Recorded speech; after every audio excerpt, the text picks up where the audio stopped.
I think everyone probably is successful in getting online here today.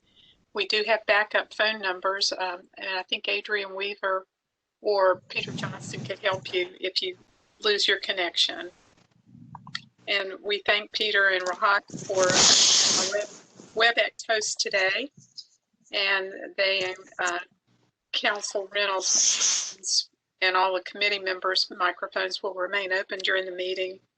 Others who are speakers will be turned on when it's their turn to speak. Do any members have questions or comments on the agenda items that we're talking about? Excuse me, if you do, please raise your hand in the video or the little symbol that you can put up it by your message, or if I can't see either of those, just speak up and I'll work to call on you. So let me do an official roll call today. EMC Chairman Myberg. I'm here. Okay. Council Philip Reynolds. Yes, I'm here. Division of Water Resources Director Danny Smith. I'm here. Brian Wren from Demler Division Director. I see his name. And Sue Home, please. Yes, I'm here. Thank you, Sue. Klaus Alberton, Division of Water Resources. I'm here. Okay. Trish Darconti from Division of Water Resources. Okay. I'm here. And we have Adrian, and I don't know whether Lois is on with us or not, but we hope Lois is back to perfect health now. And we have Julie Henshaw as one of our guest speakers at the end. I don't know whether she's on yet or not. I believe she is. So, I'll also do the roll call of the members. Charles Carter. Here. Donna Davis. Here. Mitch Gillespie. Here. John McAdams. Here. Maggie Monis. Here. Pat Harris. Here. Okay, great, thanks. And we now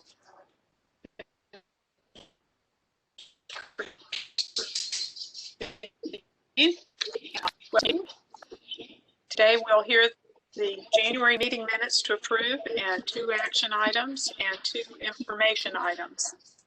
Additional Water Quality Committee action items before the EMC tomorrow are listed in section 3 of our agenda simply for information.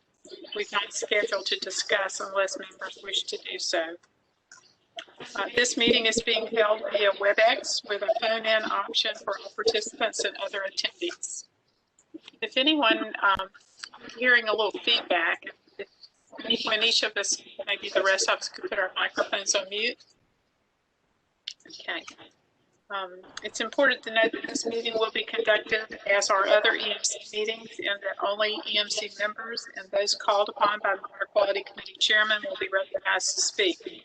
This meeting is being recorded, and minutes will be prepared for review and approval at the committee's next regularly scheduled meeting in May. Now, moving on to the notice of NCGS 163A-159E. North Carolina General Statute mandates that the chair inquire as to whether any member knows of any conflict of interest of conflict with respect to matters before the Environmental Management Commission's Water Quality Committee. If any member knows of a conflict of interest, appearance of conflict, please state so at this time. Hearing none, proceed. And Peter, I am hearing my own echo, so I'm not sure. I don't have any other microphones on. If you could see what you could do to help me with that, I would welcome any advice. Sure thing. Is the reception by the other members clear? Can you hear me okay? Okay, good. Thank you. So we have approval of the January 13th Water Quality Committee meeting minutes. You have those before you. Do I have a motion to approve?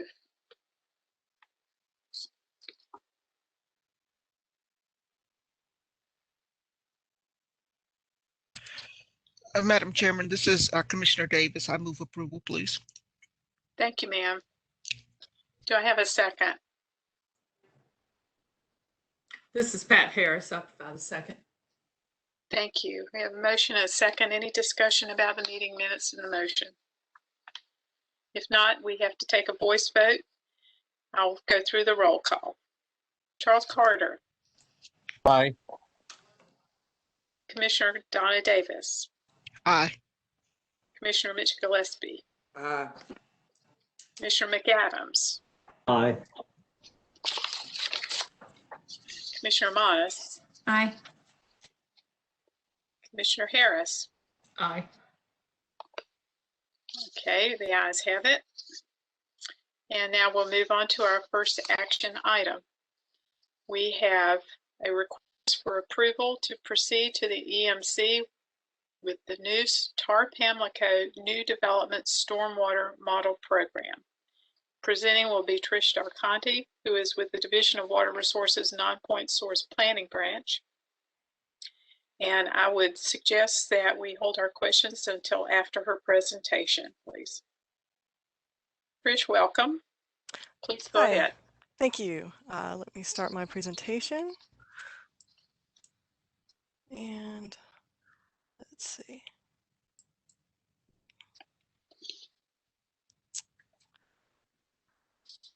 Let's see. Let's try this once more.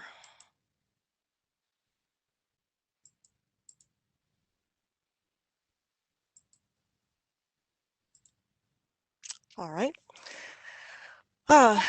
Thank you. I'm Trish Darconti. I'm with the Division of Water Resources, Non-Point Source Planning Branch, and I'm here to present to you the new TAR-PAMLICO model program for new development stormwater. This model program, yes? We are, is the screen supposed to be showing your presentation? We're not seeing it. Oh, you're not seeing it.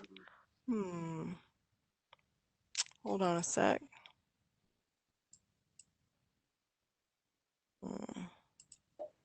Do you see the button at the bottom of the screen that says share with an arrow pointing upward? Okay, thanks. Let's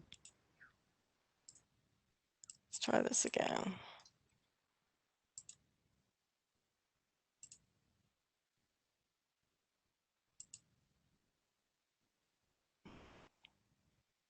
Okay, and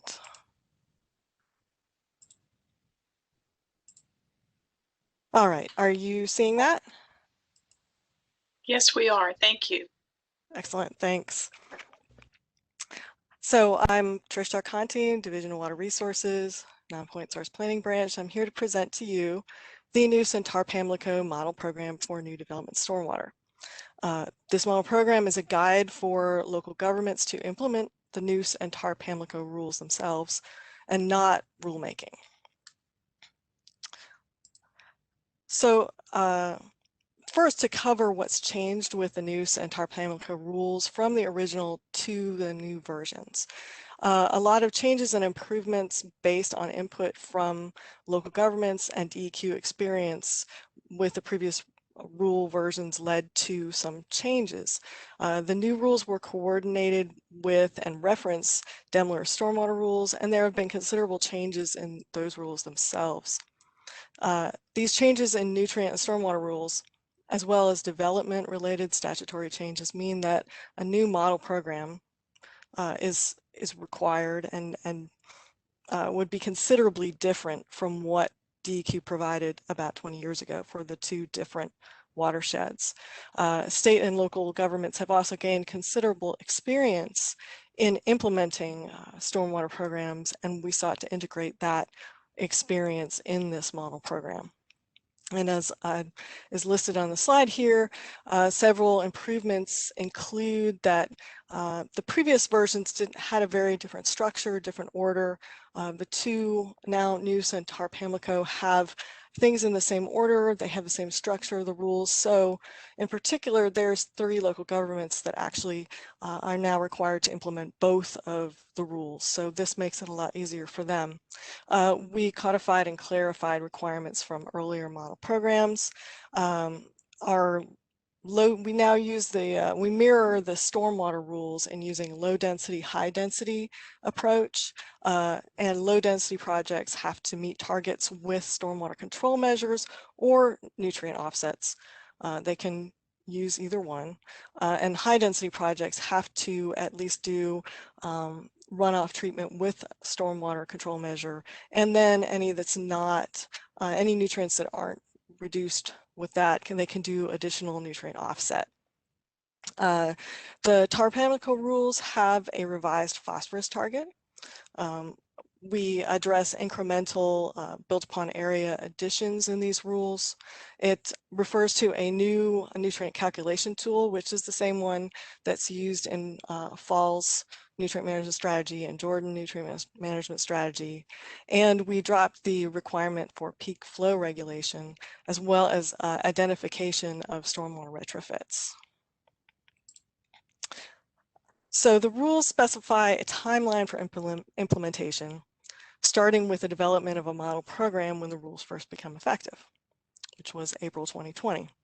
The model program is developed in cooperation with local governments, and we bring it here today for the Commission to approve.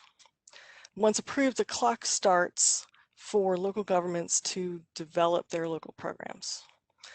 There are 2 cohorts of these local programs or local governments. The group of local governments that currently implement either the NUS or the tar-Pamlico rules have 6 months to develop their local program. And the group of local governments that are new to the rules have 12 months. After they submit their local programs, the schedule becomes approximate based on how much time we estimate will be needed for review and preparation to bring programs to the EMC for approval. So just to cover where we are so far, March 2021 now, if the EMC approves the model program, then we'd have 2 due dates, 2 cohorts. September 2021 is when our current communities would be submitting their local programs, and March 2022 would be when new communities would submit their local programs. And then with this estimate that we would need 6 months, that we estimate that for the first cohort, we would bring their local programs to the EMC in March of 2022. For the new cohort, we would anticipate bringing it to the EMC in September of 2022. And once they submit their local programs and we review and we bring them to the EMC, once they're approved by the EMC, local governments have 6 months to begin implementation. And that's where we would have the first cohort. If we bring local programs to the EMC in March, they would start in their implementation in September of 2022.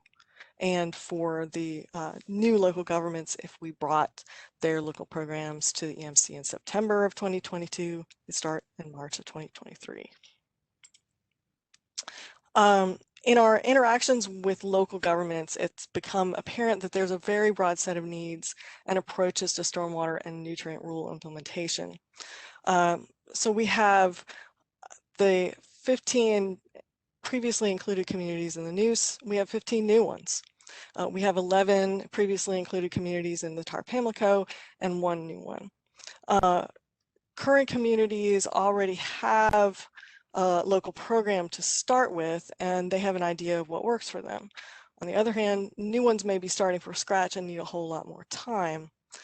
Some local governments have multiple nutrient management strategies in their jurisdictions to implement.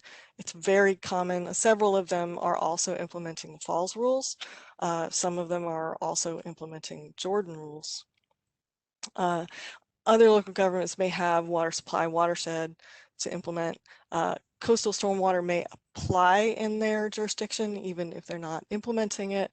And they may also have local water quality or water quantity management that's ongoing as well. Of course, counties and cities have very different development patterns and approaches to regulation. And then several communities are regulated by the Federal National Pollutant Discharge Elimination System, or NPDES, requirements for municipal separate storm sewer systems, or MS4s. And NPDES was previously only oriented to point source discharge, like industrial discharges and wastewater treatment, but the MS4 program has brought urban stormwater under regulation as a sort of semi-point source because all the outfalls are considered a sort of point source. Phase 1 and Phase 2 are separate permit-based implementations of those requirements, applying to large cities for Phase 1 above 100,000 population, and I'm not sure what census count that was based on, possibly 1990. And then Phase 2 is for the smaller communities. And Phase 1 started over 20 years ago. So we have a set of communities with long-standing stormwater programs, a considerable local experience in water quality and water quantity management. And they have very specific requirements already and targets to meet for the MS4 program. So overall, what we have is this large range of local government experience and readiness. We have a broad set of interests and ideas for what individual communities want to see in a guide for developing a local program. So for this effort, in order to develop a model program, we decided to focus on these communities, those communities that were needing the most guidance or direction for developing their local program. So what the approach we've taken is as a maximalist guide. It's a template that presents the largest set of implementation steps from which local governments can pick and choose what is appropriate to their needs. So for the process that we use to develop the model program, we started with an approximation of what we would be doing if we could meet in person. Large group meetings held monthly, which we changed over to meeting via MS Teams. And these would comprise well over 40 communities and several dozen participants. And on these sorts of calls, it could be a real challenge to figure out how to get people involved and feel like they could speak up. Although we did have a lot of questions regarding rule implementation. Particularly, we had a set of local governments that requested integration with the MS4 program, the Municipal Separate Storm Sewer Program, NPDES. And what we did is we consulted with Demler Stormwater, and we set up a small work group of interested local governments to look at how we could integrate MS4 with a nutrient management strategy. What this resulted in was a first draft of a local program template that was based on the stormwater unit's MS4 stormwater management plan. So cities have MS4 permits, and each city has a stormwater management plan that's based on their permit.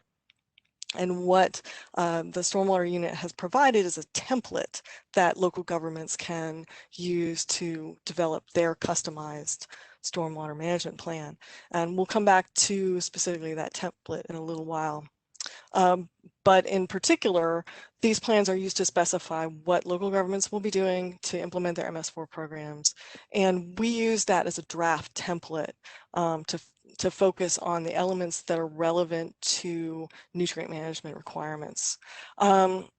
Lastly, we have this initial draft guidance. We got some input, but at our larger meetings, we really were not getting very much input. So we started having one-on-one calls between DEQ staff and local governments. And that's where we learned a whole lot about local approaches, needs, questions, concerns, the things that they were worried about, the things that they didn't feel like they could speak up in these larger meetings.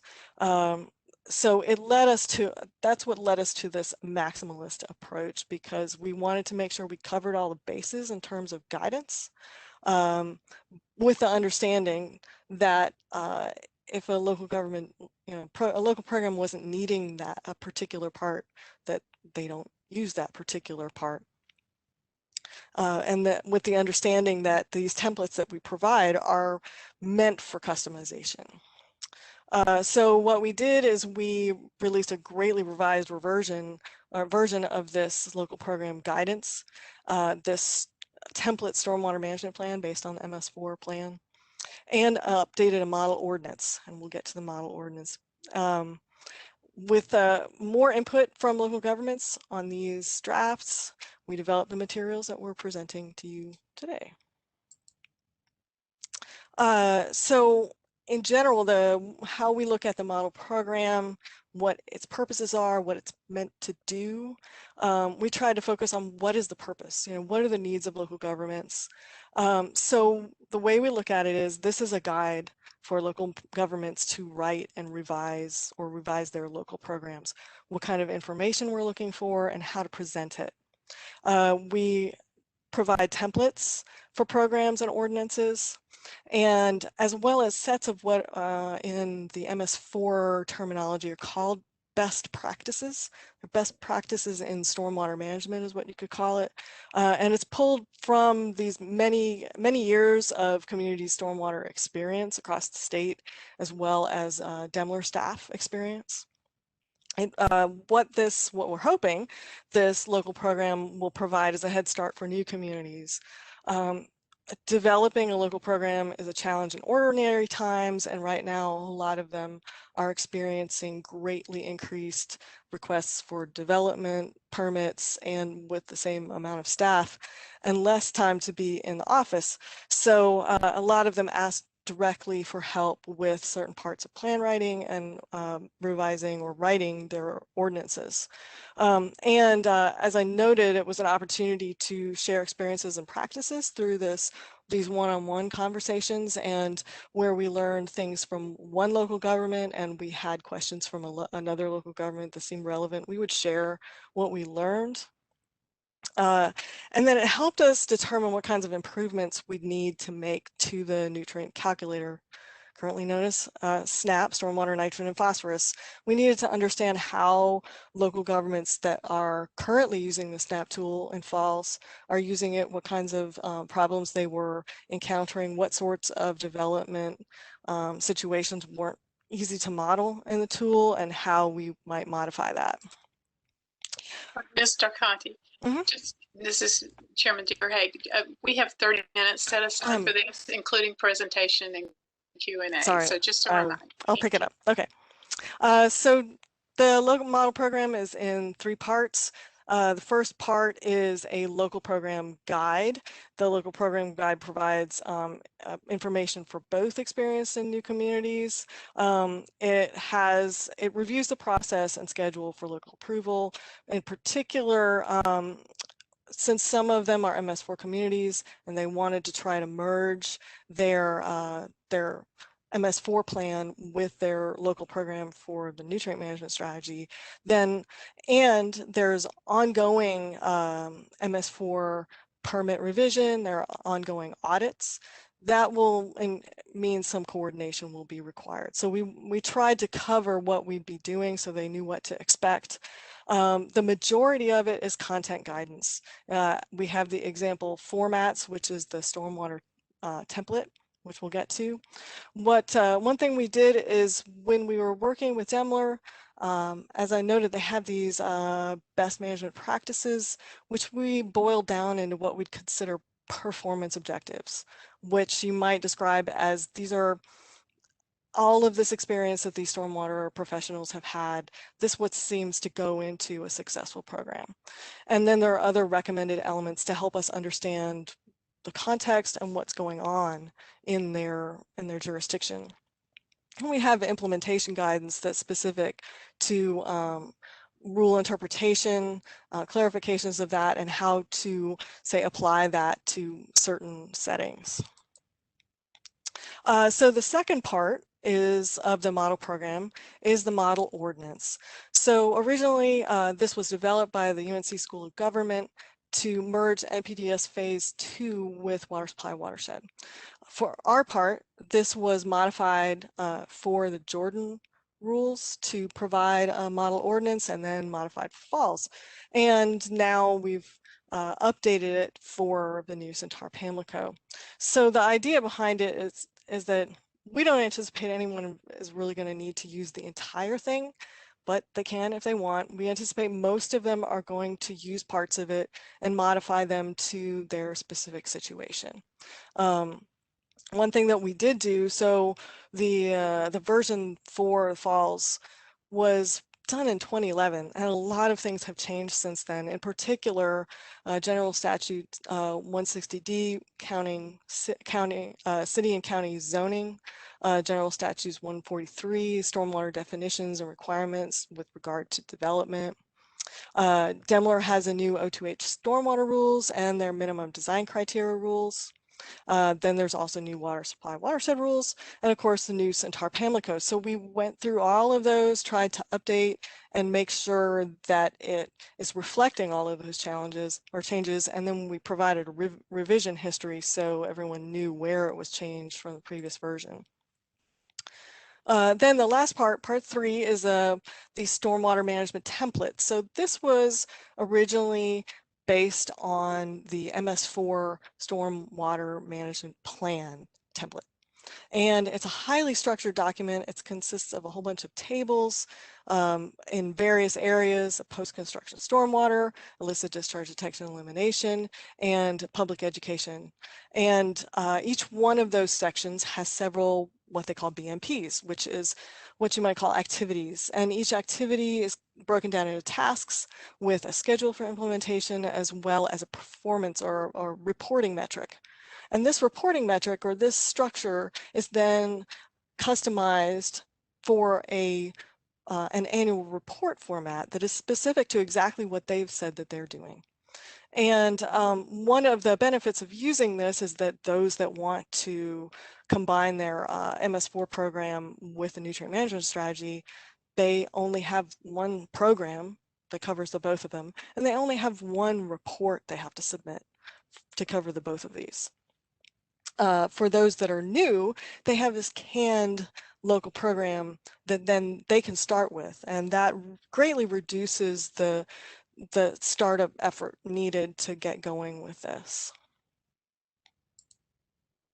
So what we are, to come back to what local governments are going to be submitting to us, and what we hope to get based on the guidance we've offered, is that they would describe their local characteristics and their stormwater regulation in their local program.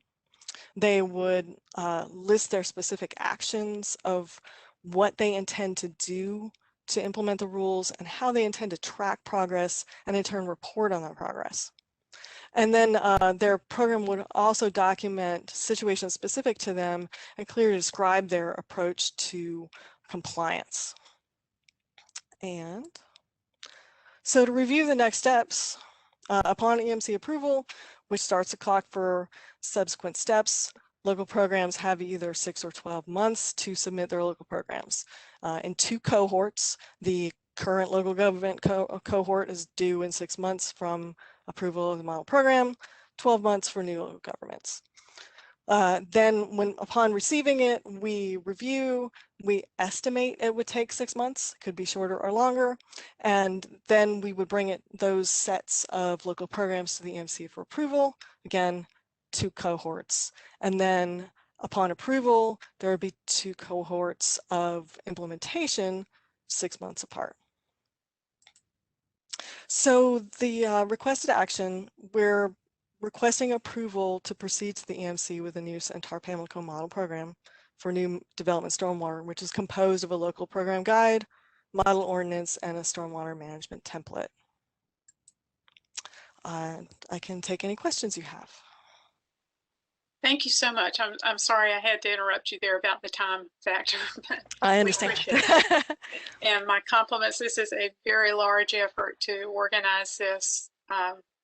Thank you for all of your hard work on it. Any questions from members? I can't see everyone, so maybe you should speak up if you need to. This is Commissioner Carter. I have one, I guess, sort of basic question. You mentioned some communities are in, and then there are new communities. What's I don't understand the distinction there. Why would those communities, the new ones, why would they have not previously been in the program? Well, unlike the Falls and Jordan watersheds, they included all of the local communities that were within the watershed. But the way that the Neuse and Tarr-Pamlico rules were originally set up, they included a set of local communities that had either a whole lot of greater development going on. I don't know all of what the selection criteria were for the original set, but it wasn't all of the local communities within the boundaries of the watershed. And so it kind of sets a precedent. And the ones that we added were ones that are undergoing extensive expansion that haven't already been participating. Okay, thank you. Other questions?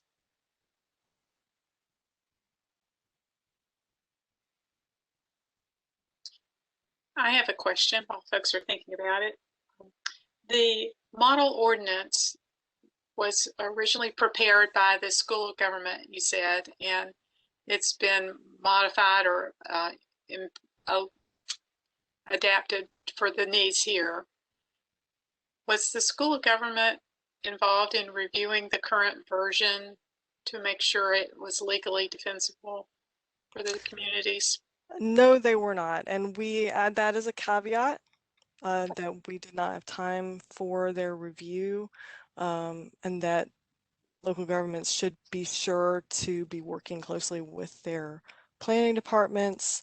In particular, the things that we were not able to review the best were changes as a result of Chapter 160D. And that's where we particularly encouraged local governments to consult with their planning department because I know there's been extensive outreach to planning departments regarding these changes, and then there's a lot of resources and assistance for adapting to that. So is there a disclaimer or anything printed at the beginning? There is a disclaimer, yes. Okay. Any other members have questions along the way?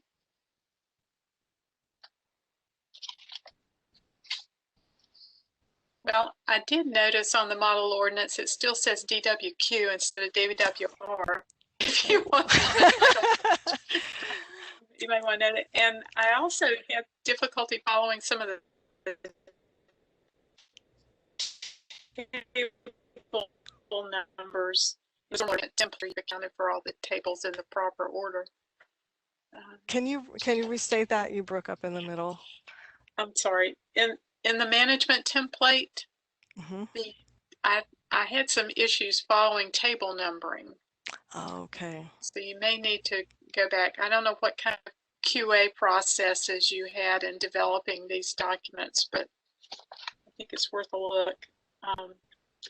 And can you tell us about what sort of inspection or audit program will be in place by your branch for these programs that are approved? So we have an annual report that is required. And heretofore, we've only just made sure that we're with other watersheds, with the Neuse and Tarr-Pamlico, we're making sure we get their report and hoping that at least in their report they're telling us any problems that they're having with implementing the rules. As for an audit program, we don't have anything planned yet, but there isn't anything really specified in the rules either as to how to go about that. We will have to see how it goes, and we're hoping that the reporting process will alert us to any problems so that we can work them out before it becomes a significant issue. Thank you. Are there any questions from members?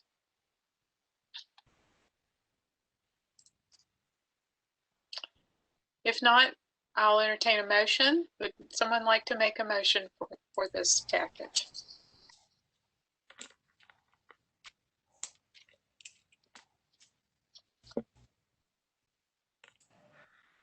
Madam Chairman, this is Pat Harris. I'd like to move that we grant the division's request to proceed to the EMC with the new Centaur Pamlico model program for new development stormwater. Thank you. We have a motion. We need a second, please. Be happy to second. John McAdams. Thank you, Commissioner McAdams. Any further discussion on this motion? If not, I'll call the roll for votes. Commissioner Carter. Aye. Commissioner Davis.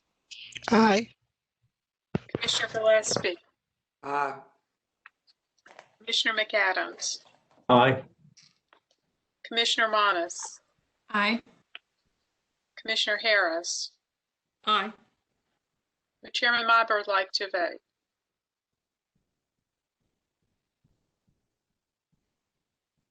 No, thank you. Okay, thank you. The ayes have it. The motion carries, and this will be taken to the EMC tomorrow. As Ms. Starcott mentioned, this is not a rulemaking. 30-day waiver decision is not required. Thank you. Now we move on to the second action item, which is a request to proceed to the EMC with proposed temporary rules 15A NCAC 02H.1400, that is specifically 1401 through 1405. Those are new proposed rules. And 15A NCAC 02H.1301, which are revisions. And there is also a request before us for a recommendation to carry this to the EMC with giving them a waiver to make a recommendation tomorrow for a 30-day waiver. So we will take these as two separate actions. First, we'll hear a presentation from Ms. Homewood, Sue Homewood, with the Division of Water Resources 401 Permitting and Buffer Branch. And I would ask that, again, let's listen to the presentation, and then we will have questions and answers. So, welcome, Ms. Homewood. Thank you. Give me a second, try and bring up my presentation here.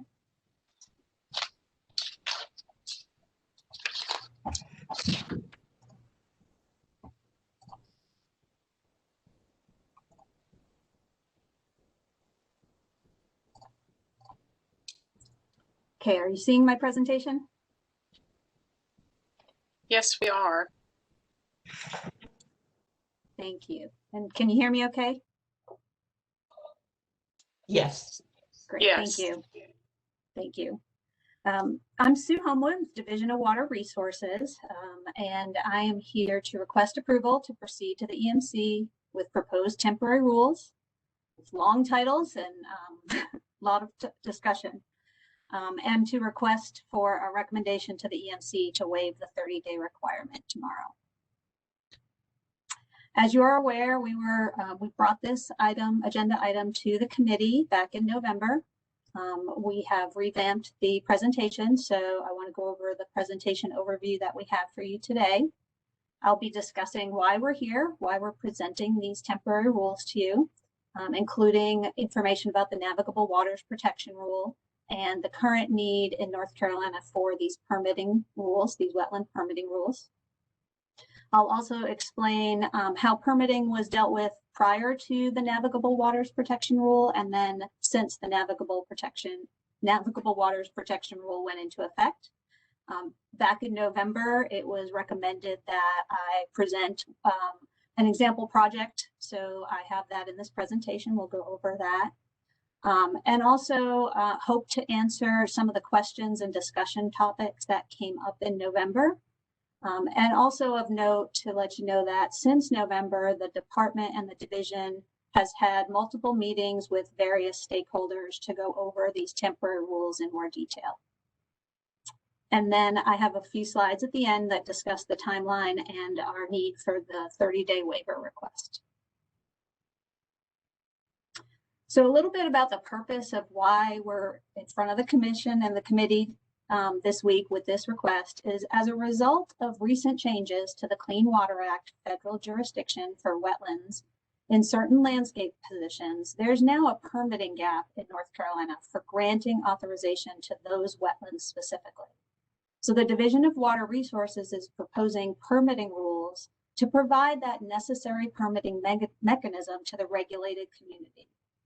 And the reason we're proposing temporary rules is to provide an expedited relief to the regulated community while we immediately begin the full permanent rulemaking process through the APA procedures with a full stakeholder involvement process and a detailed fiscal analysis. So without this permitting mechanism that we're proposing in these temporary rules, projects that need to impact these federally non-jurisdictional wetlands that are not isolated wetlands will be unable to do so because there's no permitting mechanism right now. This includes projects such as roads, utilities, schools, agriculture, economic development, and these projects are currently unable to proceed with planning, design, or construction until there's a regulatory certainty and these permitting mechanisms available to them. What we are not proposing as part of this package are any changes to any definitions, regulations, thresholds, or standards related to permitting federally jurisdictional wetlands or waters. Those are covered in the O2H 0500 rules or the 401 certification rules. The EMC adopted wetland standards, which are codified in O2B 0231 back in 1996. And readopted those standards as part of the rules review process in 2019. And those standards recognize the importance of the existing functions of wetlands in North Carolina. So none of that is changing as part of this process. We're also not proposing any changes to the O2H 1300 rules with the isolated wetlands rules to their subjectivity, the thresholds or the limits set out in those rules. We're not proposing any changes to the 1300 rules that would contradict session law that was passed back in 2014 and 2015. And that session law was adopted into the current effective rules for the 1300 isolated wetland rules.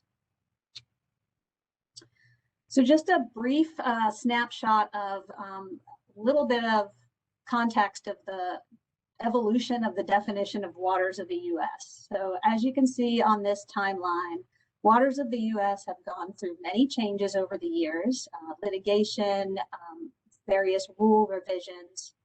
That red dot about the middle of this chart, that is when the Environmental Management Commission adopted North Carolina wetland standards. As I said, that's 1996, where the O2B 0231 wetland standards came into effect. That has not changed. We did update them as part of the rules revision process, but really just for citations and clarifications. So those rules have been in effect throughout all the changes of the federal definition of waters of the US. That purple dot at the very end, this snapshot that I found didn't include the new April 2020 navigable waters protection rule. So that April 2020 navigable waters protection rule became effective in June of 2020. And what that rule did was revise the definitions of waters of the US for the purpose of Federal Clean Water Act jurisdiction. And that rule specifically stated that it was to implement the overall objective of the Clean Water Act, to restore and maintain the integrity of the nation's waters by maintaining federal authority over those waters that Congress deemed should be regulated by the federal government under its Commerce Clause powers, while adhering to Congress's policy directive to preserve the state's primary authority over land and water resources. So the rule specifically stated that it was set out to define the federal jurisdiction while preserving states' authority over their own land and water resources. So again, it revised what was subject and jurisdictional with regards to the Clean Water Act. The Division of Water Resources request here today is to provide a permitting mechanism to authorize impacts to wetlands that are wetlands within the state of North Carolina. We are not proposing any expansion or any change to jurisdiction over waters of the state. in response to the new federal rule. This is a permitting regulatory mechanism, not changing the definition of waters of the state. So speaking of definitions, there are some important definitions that I just want to highlight before we go through further into the presentation. The definition of wetlands by EPA and by the state of North Carolina is essentially the same. And that's not changing. Nothing has changed in the definition of what a wetland is, either at the federal level or at the state level. What has changed is what is defined as jurisdictional waters. And those waters are, whether they're streams, lakes, swamps, wetlands, estuaries, jurisdictional waters are those that are subject to the Clean Water Act, federal jurisdiction. Conversely, federally non-jurisdictional waters are those waters, again, could be streams, lakes, swamps, oceans, that are not subject to the Clean Water Act federal jurisdiction. So that's really where the distinction that we're talking and focusing on today. I also added a definition of isolated wetlands. That has not changed. That has not changed as part of the Navigable Waters Protection Rule, and North Carolina has not changed how the definition of an isolated wetland. So prior to the federal Navigable Waters Protection Rule, so this was before June of 2020, this is a pictorial representation of how wetlands were categorized by the federal government and how they were permitted by North Carolina.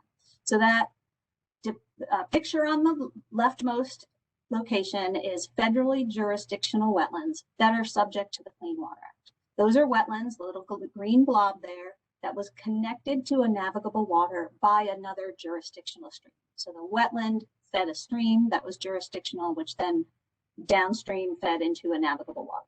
Those are permitted because they are subject through the Clean Water Act, Section 404 of the Clean Water Act. They're permitted in North Carolina through our 2H 0500 rules or our 401 certification process. That middle category, prior to June 2020, were treated similarly. These were federally jurisdictional wetlands subject to the Clean Water Act.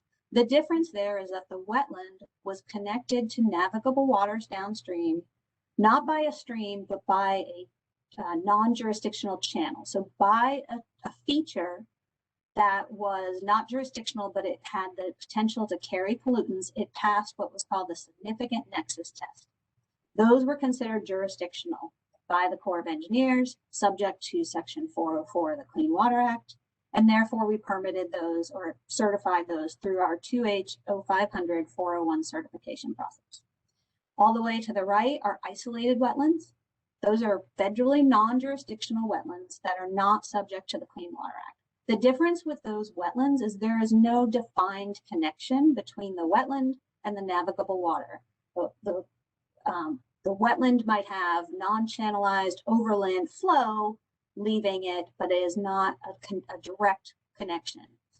Those were not subject to Section 404 of the Clean Water Act, but in North Carolina, we have the O2H 1300 rules, the Isolated Wetlands Permitting Program. So prior to June of 2020, there were two permitting mechanisms, the 401 certification, 0500 rules, and the isolated wetland permits, and everything fell into one of those two categories. What changed with the passage of the Federal Navigable Waters Protection Rule in June 2020 was the middle category. So again, the left category, federally jurisdictional, still subject to 404, 401, permitting programs, nothing has changed with that category. The group on the right, the isolated wetlands, federally non-jurisdictional before, still are. They are still isolated wetlands. Nothing has changed with that category of wetlands. But that middle group, those are the wetlands that have their landscape has changed in permitting terms. So that group went from jurisdictional wetlands, subject to the Clean Water Act, and now they are non-jurisdictional wetlands, not subject to the Clean Water Act. But as you can see, because they have a connection and they have a significant nexus to downstream waters, they don't fit into the group of isolated wetlands. They are not the same as isolated wetlands. And therefore, we don't have the isolated wetland permitting program. The 1300 rules do not encompass these wetlands. So right now we have a situation where a group of wetlands, we do not have a permitting mechanism in North Carolina. And that's what we're proposing to do with these rules that we're bringing today to go forward into temporary rulemaking, followed by permanent rulemaking, is to provide these wetlands that fall into this middle category with a set of rules that will allow this Division of Water Resources to issue permits or provide regulatory relief to these wetlands so that they can go forward with their projects. So this is just another way of providing that same information, it just in tabular form rather than pictorial form. That left-hand column is just those three categories that I just talked about. Wetlands that are connected by a jurisdictional stream. The middle group is wetlands that are connected by a channel that passes the significant nexus test, but not a jurisdictional stream. And then isolated wetlands is that lowest row. Prior to 2020, they each had we had two separate permitting mechanisms, the Section 401 certification process and the isolated wetlands permit. With the passing of the new Navigable Waters Protection Rule in June of last year, that middle group had no permitting mechanism available to it. And so we're just trying to fill that gap with these permitting rules, providing a temporary rule, a new set of rules under 1400, and beginning the permanent rulemaking process. Again, not changing anything with regards to wetlands that are still jurisdictional by the federal Army Corps of Engineers, and not changing anything for isolated wetland permit. So when would these new 1400 rules apply? If the Corps of Engineers determines that a wetland is federally jurisdictional, as I said, nothing will change. Those will still be subject to our O2H 0500 rules, which were just readopted a couple of years ago as part of the rules review process. If the Corps of Engineers determines that a wetland is federally non-jurisdictional, that's where these new rules, the O2H 1400 rules, would come in and allow those situations to be authorized through those rules. And as I said, nothing is changing for isolated wetlands. So wetlands that meet the definition of isolated wetlands will still be subject to the 1300 rules. No change to the subjectivity thresholds or anything within those rules. So just a little bit about the 1400 rules and how we developed them and what the purpose was. Again, we are trying to provide an expedited temporary resolution to the regulated community who have projects with unavoidable impacts. We try to maintain consistency with a set of rules that the regulated community is familiar with. So the isolated wetland rules were readopted recently. That process, that set of rules is familiar to the regulated community. So we tried to use that as a template and worked these new rules into that same language and process and procedures. Many projects that would be using these rules will fall under a deemed permitted status. So there are thresholds within these rules that state that if you are below these thresholds, and they're pretty robust thresholds, if a project is below those thresholds, they can proceed without the need for any application, review, or approval from the Division of Water Resources. These temporary rules would allow us the time to develop a full stakeholder involvement process and to develop a fiscal analysis for a more robust permanent rule development. And again, without these temporary rules, projects that have these wetlands within their boundaries and need to be impacted are unable to do so because these wetlands no longer fall under the jurisdictional federal program and they're not isolated wetlands. So we just have a permitting gap we are trying to fill. So as I said, the new rules were developed to pretty much mimic the 1300 rules. And the reason for that is because the regulated community is familiar with those. We thought that that would be a good template for the temporary rules. Those cover the scope and purpose. That would be where the main differences are between these rules and the isolated wetlands rules. But then the 1402 through 1405 follow the same procedure for filing applications, how the division makes decisions and how we review those applications, our statutory timeframes on when we have to review, and for the largest of projects, how we would do a public notice or a public hearing. And that would only be applicable to very large projects. We don't see that, expect that to happen very often. But this setup is exactly the same if you were to hold the 1300 rules and the 1400 rules next to each other. other than some terminology and some language differences based on the different types of wetlands, the process is exactly the same. And so the regulated community hopefully would be very familiar with how to go through these permitting procedures. Something else we carried forward into these new rules from the isolated wetland rules is exemptions. And this came up as a question in November. So this slide just talks about the exemptions that we clearly set out in the rule. Anything that matches exemptions from Section 404 of the Clean Water Act, and that is farm roads and forestry roads. There's a handful of exemptions that very clearly we carried those into these set of rules. Even though they're not federally jurisdictional wetlands, we tried to match those exemptions.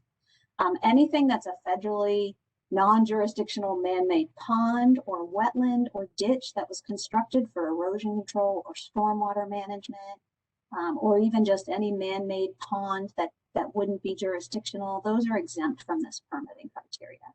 Also exempt are discharges that are permitted through some of our other permitting programs, such as the MPDES or the non-discharge permitting programs. So these rules provide all the same exemptions that the regulated community is familiar with and has had available to them when these wetlands were jurisdictional wetlands. So just a brief explanation of why we are proposing a revision to 1301. And I said we're not changing the isolated wetland rules. Nothing about the process has changed. But prior to the Federal Navigable Waters Protection Rule in 2020, the Army Corps of Engineers defined what an isolated wetland was. In the new Navigable Waters Protection Rule, that term sort of disappears. So when we wrote the 1300 rules, we probably should have thought to have a definition in there, but we had the definition we just pointed to in the federal governments. So we have lost that, and we realized that that's no longer in our isolated wetland rules. So the only change we are proposing to those rules is to incorporate a definition to be exactly consistent with how the Corps previously determined something was an isolated wetland. That's the only change. We are not changing the scope or the implementation of those rules. So I mentioned that there were some questions or requests to have a project example, and I've done my best to provide one. So this is a project where the picture on the left, the orange boundary of the limits of the project. There's a lot going on here. I'll do my best to explain it. That orange blob in the middle is a non-regulated wetland. That's what used to be an erosion control basin. And that's not regulated by the Corps of Engineers and is afforded an exemption through all of our permitting process. We also have some wetlands shown in green. Those are jurisdictional wetlands. Those will be permitted through the federal 404 and our state 401 program. You can see there's some blue lines that represent streams there. And then there's two circled areas with yellow blobs in them. Those are wetlands that prior to 2020, we would have colored those green. They would have been jurisdictional.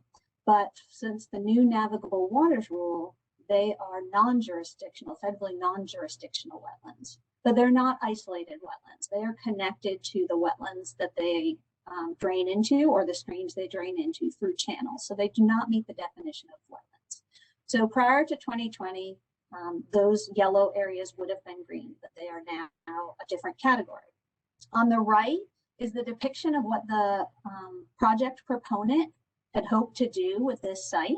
So that's the same limits of the project, and those red lines are just the proposed grading lines for this project. So they'd be grading on top of that orange blob that would not need permitting from the federal or state government. Those green areas and a little bit of the blue streams, impacts to those from grading would be permitted under the Section 404 of the Clean Water Act and Section 401 through North Carolina. But those yellow wetlands, which are still circled in red with the red arrows pointing to them, we don't have a permitting mechanism right now to authorize those impacts. So it's important to note that with the proposed temporary rules, those impacts are small enough that they would fall under the deemed permitted thresholds. And if these rules are adopted, this project can go forward without any further requirements to for the Division of Water Resources to review the project. So just to go back and reiterate what's not being proposed as part of these rules, again, the Environmental Management Commission adopted wetland standards back in 1996, and those standards are not changing. Those standards recognize that wetlands in North Carolina have existing functions that cannot be impacted without authorization or permits because they're recognized as being essential for various reasons. For food, these wetlands provide many benefits, such as supporting fertile soil and providing habitat for animals that provide pest control and pollination. With regard to flood and erosion control, it's estimated that 1 acre of wetland can hold between 300,000 and 1.5 million gallons of water. So that's a big important benefit to us in these days of extreme storms and flooding events. With regards to clean water, wetlands remove nutrients before they reach downstream waters, and those are nutrients that can, by removing them, it can decrease harmful algal blooms. With regards to water supply, forested wetlands can recharge groundwater up to 100,000 gallons per acre each day, and there are about 2.4 million North Carolinians who rely on groundwater as their primary drinking source. With regards to recreation, one source indicates that forested wetlands provide an estimated $8 billion to the aesthetics, tourism, and recreation in North Carolina. And these wetlands provide significant habitat for wildlife. Nearly half the bird species and 2/3 of the fish species in the US rely on wetlands at some point in their life cycle. And so the Environmental Management Commission has set these standards. Like I said, we are not changing, nothing is changing about these standards through this permitting rule request. We're not changing the definitions or any thresholds. Again, with regards to the federally jurisdictional wetlands, nothing is being proposed to change in the 0500 rules. With regards to the isolated wetland rules, we are not changing subjectivity, thresholds, or limits, or anything that would contradict session laws from 2015. We are solely introducing a definition where that definition that we were relied on by the federal government no longer exists. So just a quick word about wetland types, about basins that were discussed in November. The North Carolina Wetland Assessment Method, or NCWAM, this is a methodology that was developed to accurately determine the level of function of a wetland based on its reference conditions that are typical. It's a rapid assessment method that was really created for project planning and, more importantly, for mitigation and functional replacement planning. So in a no net loss, we want to make sure that not only are wetlands being replaced where they're lost, but the same type of wetland is being replaced whenever possible. That manual identified 16 types of wetlands, but by comparison, there are multiple manuals out there. One, the Classification of Natural Communities in North Carolina, very widespread manual, well-known, identifies up to 30 different wetland types. So depending on what manual you use, there can be different classifications for different types of wetlands. A significant number of the wetland types in that manual will always be jurisdictional just based on where they are in the landscape. Very few of them are applicable to isolated wetlands. The wetland types described in this manual are not utilized in any type of wetland delineation criteria. There's no federal rule, the Clean Water Act, or any federal permitting mechanism that recognize wetland types as part of the permitting or jurisdictional methodology. It's not used in any state wetland regulations prior to the session laws from 2014 and 2015, when references to basins were included in the 1300 rules, and that is not changing. And just a word about ephemeral channels and ditches and upland ponds. There were some questions back in November as to whether these rules would affect any of these types of features. So it's important to note that the Navigable Waters Protection Rule can claim jurisdiction over some ditches and impoundments.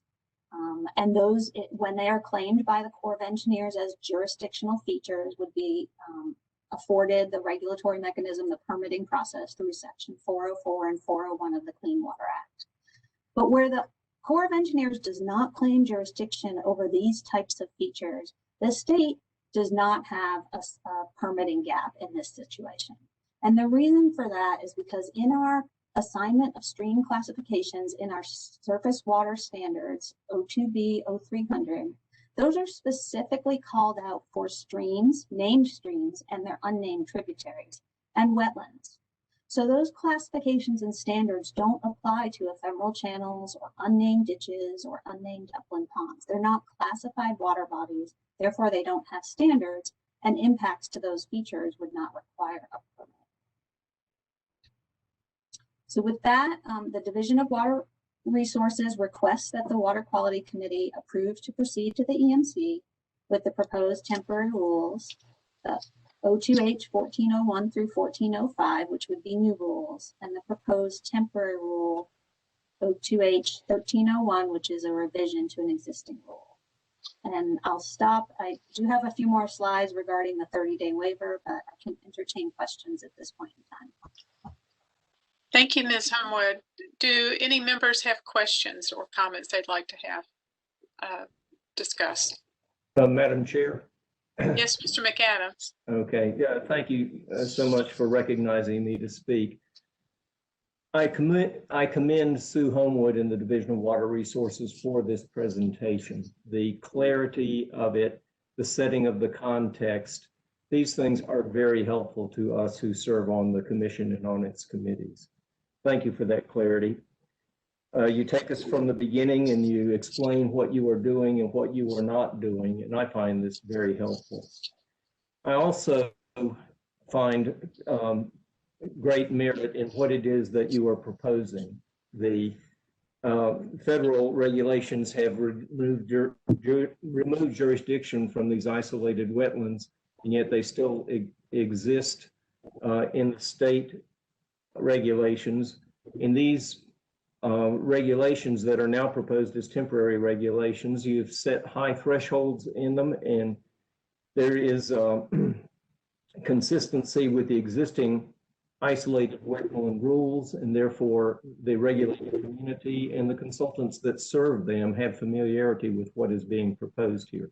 The temporary nature of them is so as to get them in place quickly so that certain economic development projects can take place. I find all of this very, very commendable, and I thank you. And Madam Chair, I would be happy to make a motion at any time you deem this appropriate. Thank you, Commissioner McAdams. I'll take one more moment for questions, and then I will come back to you for a motion. Madam Chair, this is Donna Davis. I do have a question. Yes, ma'am. And I too want to thank Ms. Homewood for the thoroughness of the presentation and for the efforts that the state DWR has taken to provide a mechanism for moving forward. My question is, how many or what percentage of wetlands fall into this gap, this permitting gap, as a result of the change? That's a really good question. At this point in time, we really don't have the ability to estimate that number. The Army Corps of Engineers is still just starting to address this with new projects. We're just starting to see the number of sites out there that have these types of wetlands.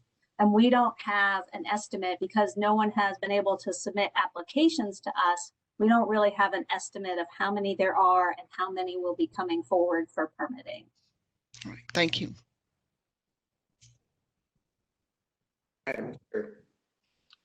Yes, is that Commissioner Gillespie? Yes, ma'am. I've got just 3 areas I got questions in that I don't know the answer to. And so I'd like clarification on that. The first 2 should be pretty easy, and the third one's probably going to be harder. But in reference to Ms. Davis before, if I can ask these questions, I'd looked up, there's about 5.7 million acres in North Carolina that are covered under these 16 different types of wetlands. So about 17% of the total land in North Carolina, and about 90% of that is under the coastal plains. So that's some of the research that I've done. And we can check that or whatever, but, and so Sue had mentioned that some of them, or most of them was still gonna be jurisdictional, so you'd have to dig down into which one's what, try to come up. And it could probably be done at some point in time, but we have a lot of wetlands, which is actually only about 20% of what we had, decades ago. So they are disappearing. So it is important to protect them. So if I might, Madam Chair, if I could ask Miss Sue just a couple of questions, it should be pretty easy for her. Okay. Miss Sue, presentation was very good.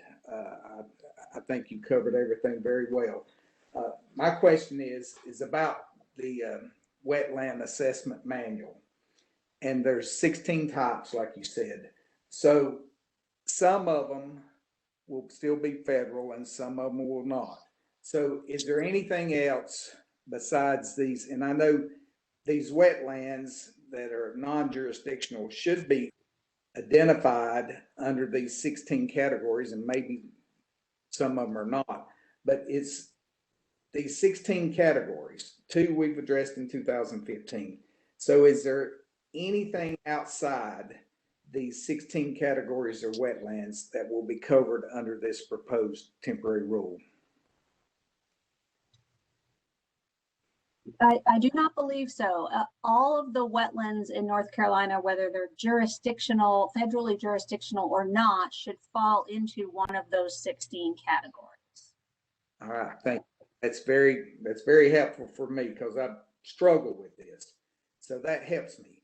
So the second question, Madam Chair, if I can ask, and it should be pretty simple for her too, deals with the Federal Register. And Ms. Sue, if you could, on page 2 there, the last paragraph where it talks about the final rule excludes from the definitions of waters of the U.S. And then it goes on and it says, but the final rule specifically clarifies that waters of the United States do not include the following.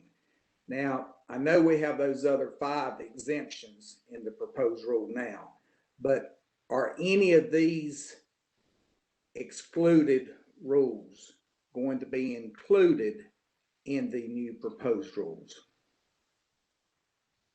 So I have to apologize. I do not have that open on my screen while I'm sharing my presentation, and I didn't print it out ahead of time. I believe, are you referring to the exclusions of the navigable waters rule? There's a list of Yes. ponds and okay.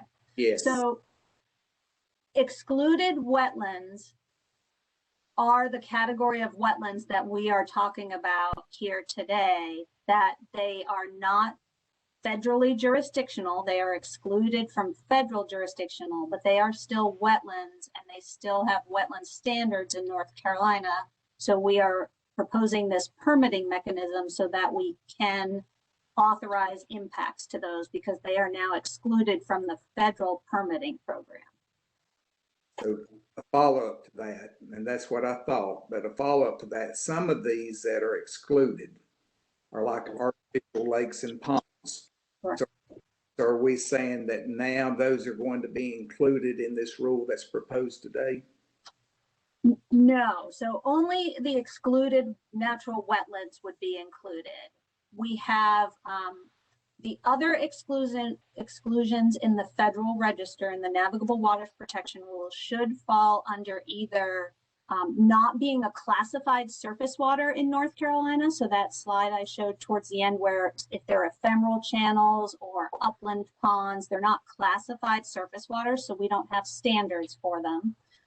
Or specifically in the 1400 rules as drafted, we have excluded man-made isolated or man-made non-jurisdictional ponds, man-made waste features, things such as that. So the majority of those, and I apologize, I don't have it right in front of me, but most of them should be excluded from any permitting needs in North Carolina also.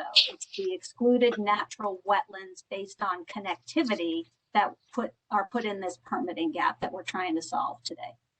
So I understand that now. That's very helpful. So So some of those will be covered and some of them will still be excluded on top of the 5 that's listed in the 1400 rules. Right. So, Madam Chair, my last question is for Mr. Reynolds. And I've talked to him about it.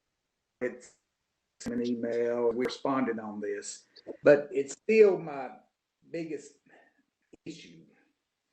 These other 2 helps me. I mean, they help me a lot. The presentation helps a lot. But I'm still concerned about the general permit. I still have questions about the existing general permit that's out there. And that permit number is 1WOP 100000, and I'm sure people can pull it up if they'd like. They might can see it. But back in November, and even in the one-on-one meetings that I've had questions about this permit, whether or not it was in effect and how it applied to these rules. And I've got an answer from staff, but the answer is still, it's almost like they don't get where I'm coming from it. And I can understand that because a lot of times I'm pretty confusing even on myself. And I've talked to some other EMC members about this, and I've almost come to the conclusion that it's a moot point even talking about it if we adopt this rule. But then it dawned on me that it's not necessarily a moot point because of the threshold differences. So that's the basis of my question for Mr. Reynolds. And so if I may ask him a question then, Madam Chair. Yes, sir. So, Mr. Reynolds. Yes, sir. So it's a pretty simple question that I have. I actually have 2 questions for you. Okay. Play like we're in a court of law. I do that frequently, but it's usually with my 2 little girls. All right. So my first question is that general permit number that I referenced, is it in effect now? My understanding is it is. I stand to be corrected. As I explained to you earlier, I didn't do a lot of enforcement cases for wetlands before being assigned to the EMC, but my understanding is yes, it is. So that's my understanding too. So my next question is, does it appear to cover isolated and non-404 jurisdictional wetlands and surface waters? That's what the plain language says. It says activities which impact isolated and other non-404 jurisdictional wetlands. So, Madam Chair, if that's the case, which he just answered very simply yes, then my question, and it always has been, is why we're not using this general permit to permit these projects that the slide presentation has said that we have a gap in. Why are we not using that permit to permit them under the limitations of exemptions of an acre or less versus this rule, which is going to divide it up and follow the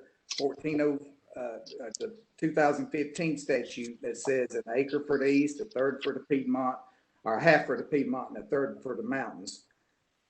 Why are we not using that general permit to permit anything under an acre of cumulative impacts now? That's my question. So, if I may, Madam Chair. Yes, sir. And Commissioner Gillespie and I did talk about this. I think coming into this cold, an individual just off the street reading the permit would see that it covers 2 things. Isolated as being one thing, and other non-404 jurisdictional wetlands being the other thing. And it would seem that the new rules, the navigable water protection rule, would seem to create this larger category of other non-404 jurisdictional wetlands. So without any context, without any experience, just looking at what the words say, it would seem to suggest that the permit would cover those two things as being separate things or individual items.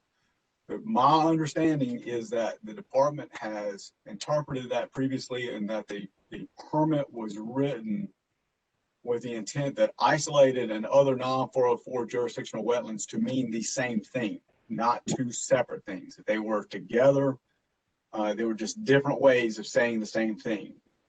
And I'll point out that currently, based on the slides in the presentation that Ms. Homewood put together, the department really right now is operating without being able to rely on the previous definition of isolated wetlands. So we don't have that definition now, but that the policy and the interpretation had been, and the intent had been, to read those things as being different ways of saying the same thing.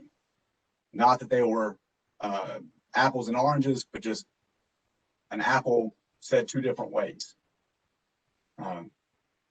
And I take your point and don't disagree with it, that it's not unreasonable and in any way, shape, or form to read that thing and get the impression that you're talking about two different things, such that, and I thought this was a good way to present it, having the slides with three different types and then highlighting the one in the middle to say, now these are no longer jurisdictional. I don't think it's unreasonable to have read the language of the general permit to say these things that are in the middle now are non-jurisdictional, and therefore they would have been covered under the permit, except for that the department had interpreted this to be all the ones on the right there, all of the, all of that being referred to as the isolated. And that's, Madam Chair, that's the whole point of this issue with me, is that they interpreted it like that and drafted it based on their interpretation and the way the Corps was interpreting it at that time. And that's why the general permit is written the way it is. And staff has actually told me that's why they done it. It's because that's the way it was working. And they also told me that it is confusing for someone that reads that. But having said all that, it still doesn't matter how they interpret it or what it was or how the Corps was looking at it.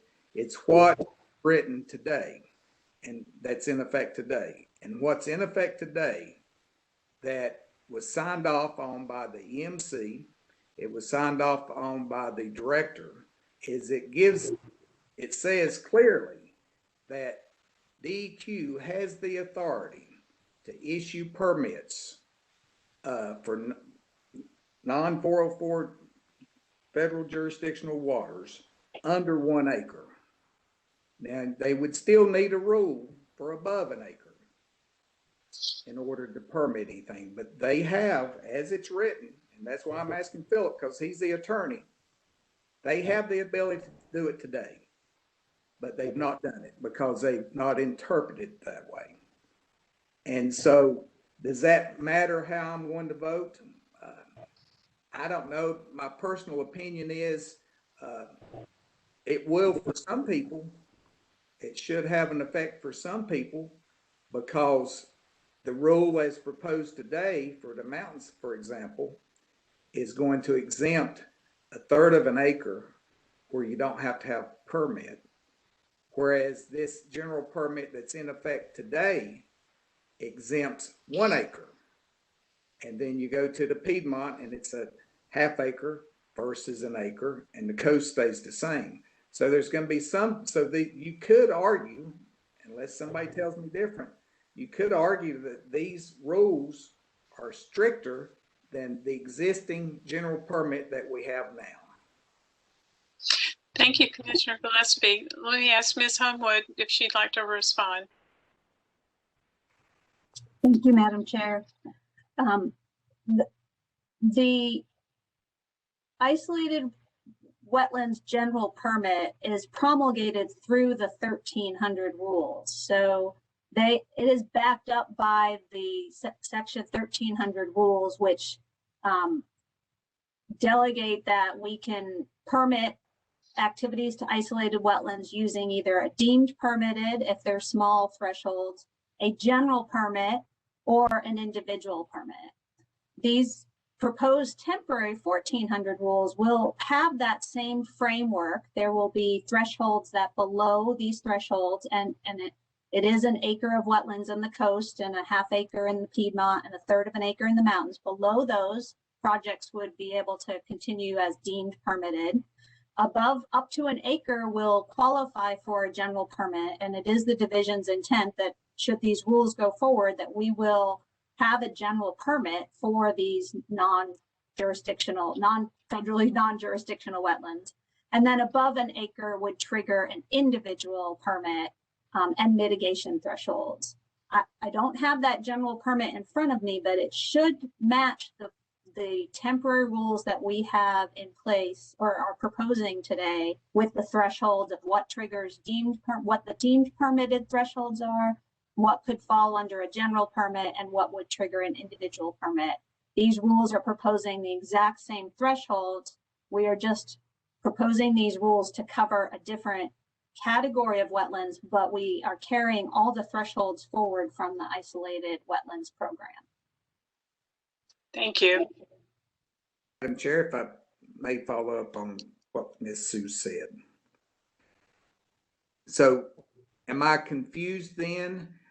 Am I incorrect on that threshold of 1 acre as the general permit says? So you're telling me then, got it right here, it says for project impacting less than or equal to 1 acre of isolated and other non-404 jurisdictional wetlands are isolated or other non-404 jurisdictional waters and are less than or equal to 300 foot of stream. So you're telling me that in the permanent rule, when you work through the state order process, that third of an acre that's in the rule today is going to change under a general permit to a 1 acre. Is that what you're saying to me? I think that maybe you are reading the section that says this permit is applicable to up to an acre of wetlands across the state, but then there is a category that says you need to apply if you're above a third of an acre, a half of an acre. So there's a difference in, we can use this general permit to permit anything under an acre, no matter where it is in the state. If you happen to be in the Piedmont or the mountains, you have a smaller threshold for seeking written approval. And that's where the half acre and third acre is. So that's how it is in the isolated wetlands now. And below those thresholds, there's no mitigation requirement. Those are thresholds for seeking written authorization. But the 1 acre is the overall category of anyone below an acre can use this general permit. And that will be that is how we propose to have adopted an updated general permit that will apply to these new thresholds, or these new wetlands, these new rules. Madam Chair, Yes. I really appreciate that. She has answered my question, finally. I finally understand it. So that's good. Very good. So I'm going to be able to support this. Thank you. And thank you everyone for participating in that conversation.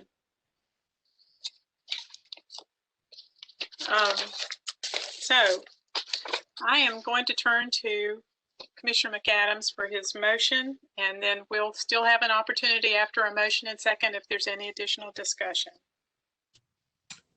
Thank you, Madam Chair. I move that we, the Water Quality Committee, approve to proceed to the Environmental Management Commission the proposed temporary rules 15A NCAC 02H.1401 to 1.05, which are new rules, and the proposed temporary rule 15A NCAC 02H.1301, which is a revision. These things I move. Thank you, Commissioner McAdams. Do I hear a second? This is Donna Davis. I second. Thank you, Commissioner Davis. Is there any further discussion about this topic? Hearing none, I'll call the roll. Commissioner Carter. Aye. Commissioner Davis. Aye. Commissioner Gillespie. You may be on mute, Commissioner Gillespie. I see your mouth move. It looks like you said aye. Sorry. Okay, thank you. Commissioner McAdams. Aye. Commissioner Monas. Aye. Commissioner Harris. Aye.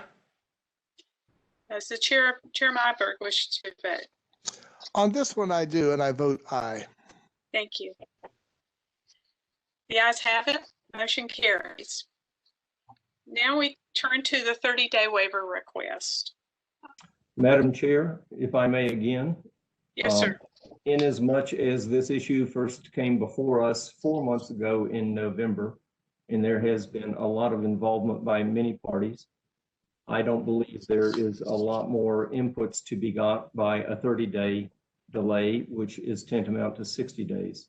So I move that we waive the 30-day notice requirement on this matter. Thank you, Commissioner McAdams. Do I hear a second?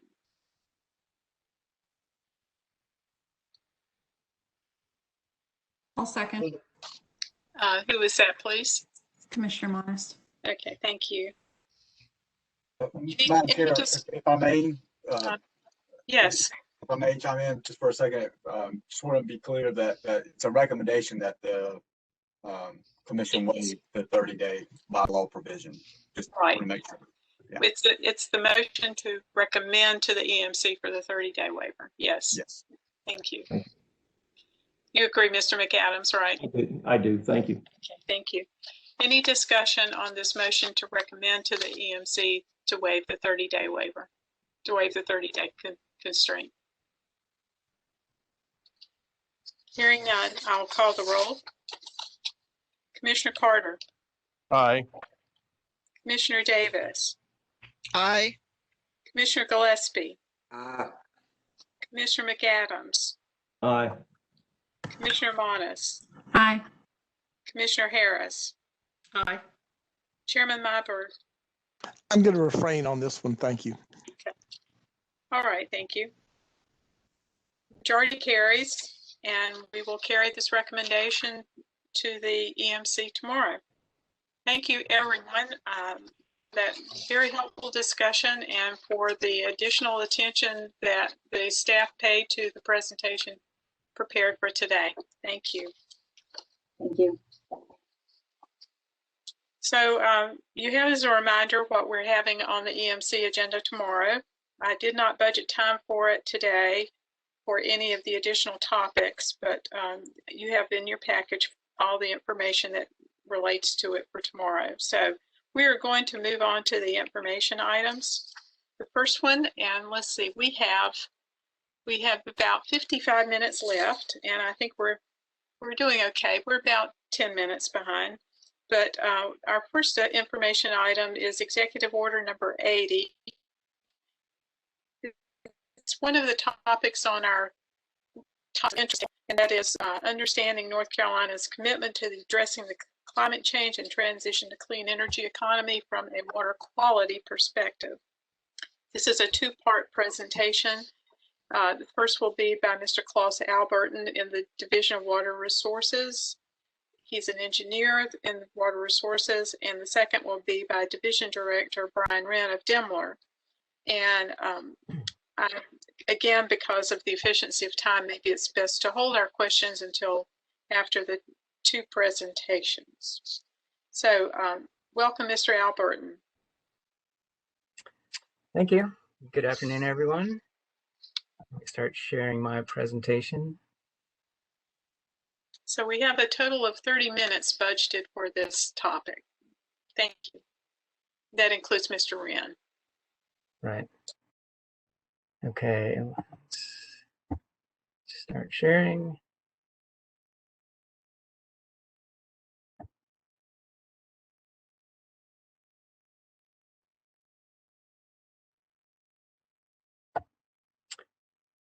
All right, can everyone see my presentation?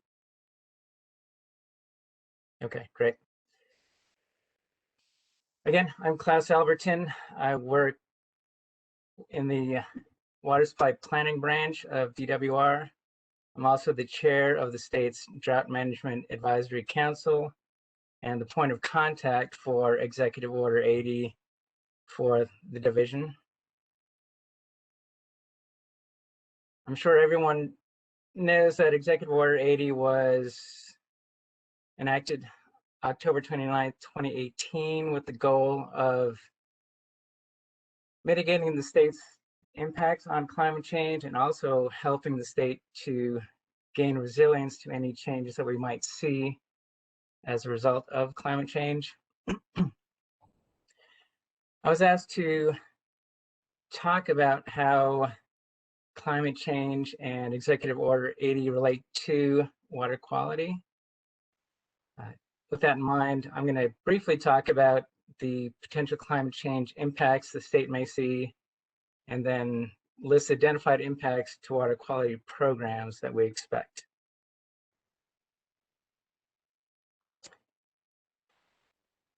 There's many national and international reports and models related to climate change. One of the first activities that the Executive Order 80 team identified was to develop a study specific to North Carolina so that we could understand what sorts of impacts we might see in the state. Even the National Climate Assessment really just took things down to the regional level. So a lot of the impacts that were talked about included, say, hurricanes in Florida. So really the big focus initially was how to take all the different information and synthesize it so that we really could understand what we might see in North Carolina. It was led by NCICS, which is part of North Carolina State University. We also had input from other higher educational institutions in North Carolina, and then subject matter experts that really understood North Carolina's climate, ecosystems, water resources, all the things that we might be concerned about.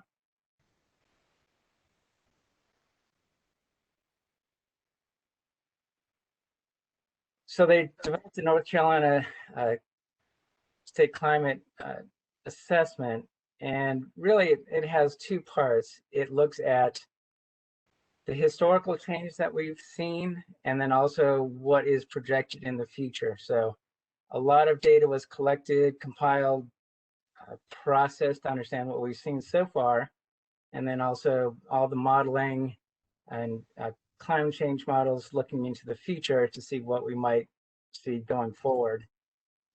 There's a number of different things that they looked at. The first one was sea level findings. Just looking at historical information,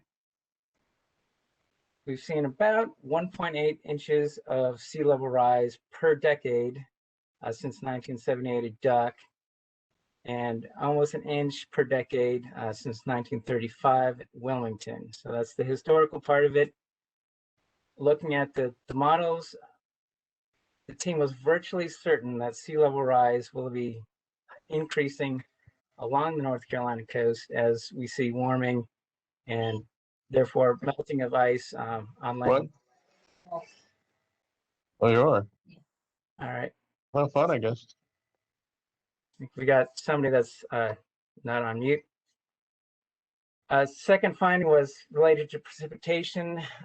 Historically, there wasn't a trend for annual total precipitation, but we did see an upward trend in heavy rainfall events, those where we see 3+ inches or more in a single day. And the period from 2015 to 2018 had the greatest number of these events since 1900. Projections do expect to see that annual total precipitation will increase. It's likely that those numbers will go up, and it's very likely that extreme precipitation frequency is going to go up. So we've already seen these 3+ inch storms happen with more frequency. The expectation is very likely that that's going to keep going in that direction. looking at hurricanes, globally, the expectation is that we'll see more hurricanes, more stronger hurricanes. There's very likely that the precipitation that North Carolina sees will be much more significant as a result of these hurricanes. There's not much confidence that we will see more hurricanes making landfall in North Carolina. But we do expect to see tropical storms or hurricanes that hit elsewhere outside of North Carolina passing over the state and dropping significant amounts of rainfall. It's virtually certain also that increase in sea level and more of these coastal storms will lead to more storm surge at the coast. And also as tropical storms and these 3+ inch storm events happen with more frequency, that we're going to see much more inland flooding.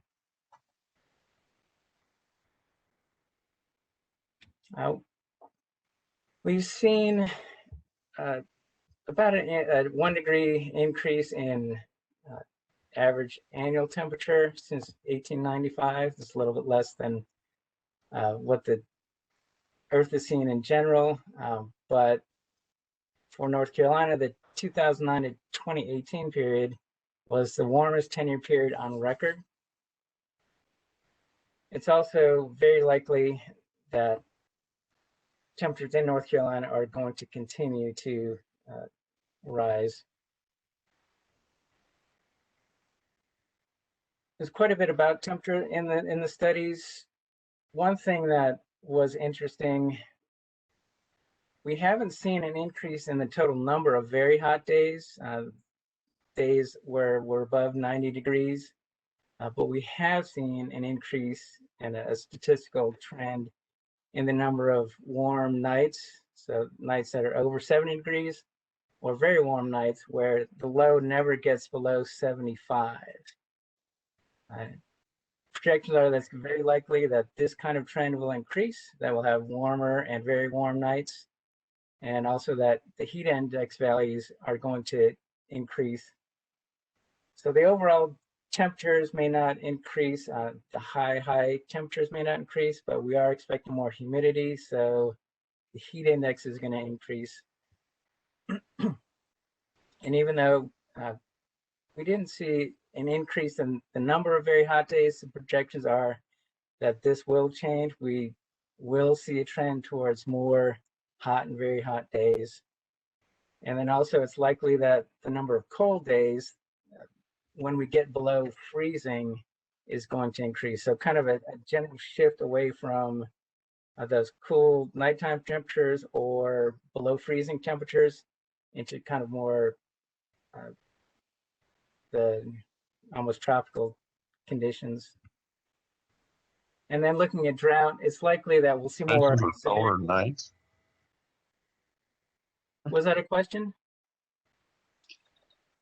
I think someone may have their audio on, their microphone on. If everyone can please make sure it's cut off, and then please return, Mr. Albertin. And we're watching the time carefully because we are about 10 minutes behind. Thank you. Okay, yeah. So I think this is the last one. We are expecting to see more droughts, and they may be more intense. We're expecting these more intense 3+ inch rainfalls, but then as a result, we're also expecting larger periods where we're not seeing any rainfall at all. So we do expect to see more droughts. Implications of these, can I get through that? Non-point source pollution, as we see bigger, more extreme events, we can expect to see more non-point source pollution being loaded to surface waters. The majority of sediment loading and nutrients that are mobilized, that occurs during the bigger storms, the 1, 2, and especially 3+ inches. The smaller storms tend to maybe mobilize things a very short distance, but then infiltrate. So it's the big storms that really move the most sediment and pollution. Also, a lot of the urban stormwater ponds are designed to catch maybe a ½ inch or 1 inch. So if we see more storms above that, all that's going to bypass the stormwater control. So we expect more loading of toxics from urban areas, more nutrients and sediment coming from ag areas. And then as flooding increases, we're going to have inundation of fields where land application occurs. Eutrophication, obviously, if temperatures go up, we have more nutrient loading and longer warm seasons, we're going to have more algae blooms and resulting in low DO, degraded aquatic communities, and finally impacts to commercial and recreational fisheries. On the wastewater and water side, if we have a lot more floods, then collection systems may be inundated. Wastewater treatment plants will be flooded, so we'll have unintended releases. Also, our water supplies and water treatment plants will be flooded, and so then that supply gets contaminated. With increased droughts, we'll have more periods when different water treatment facilities just don't have the supply that they need. And then finally, on the wastewater side of things, NPDES permits are written based on historical low flow statistics. And if we see more droughts and higher temperatures, those statistics may not be accurate anymore. And so the streams will not have that same assimilative capacity that the permit was written around. On the public health side of things, we expect with higher temperatures and nutrient loads, we'll see more blue-green algae blooms, which some of those algae, there'll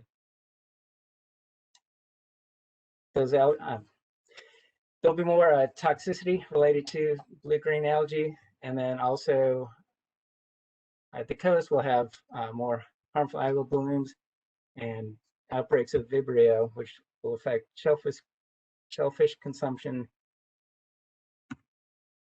And then agriculture, as we see shifts in temperature and longer warm seasons, the types of crops that are suitable for North Carolina may shift. A lot of crops have specific temperature requirements, number of days below freezing, or just they may be more affected by pests that can survive longer with these new conditions. More extreme storms will result in flooding of fields. More frequent droughts will require irrigation. And also at the coast, that irrigation that may be there right now may not be available because we're having saltwater intrusion as a result of sea level rise. And then finally, on the ecosystem side of things, we'll lose wetlands and habitats associated with those. And this loss of wetlands is going to affect water quality, the buffering capacity to deal with some of the non-point source pollution that we already have, and then also the increased pollution, and finally the resilience of coastal communities. And I want to go to the last point. One of the things, shifts in temperature is going to affect the viability of the plants and animals. I mentioned on the ag side of things, different crops are going to be affected differently. We're also going to see more invasive species, things that normally would have died out because of our cold nights during the wintertime. If we have less of those days, then those pests may be able to survive, or they may be migrating from different parts of the country. Next steps, we do an annual status report for Executive Order 80, all the divisions. State's also working on an enhanced hazard mitigation plan that's focused on extreme events, kind of the hurricane response.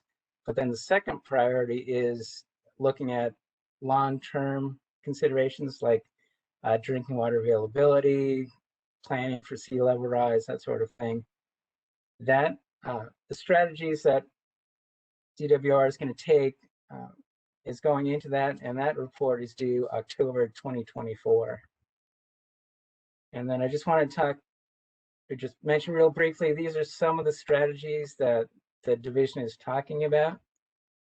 Encouraging nature-based strategies, buffers, wetlands, stream restoration, encouraging green infrastructure in urban areas, helping systems and the public understand the risks, and then also protecting their groundwater resources by wellhead protection, recommending legislative funding increases, and elevating priorities for repairing buffers.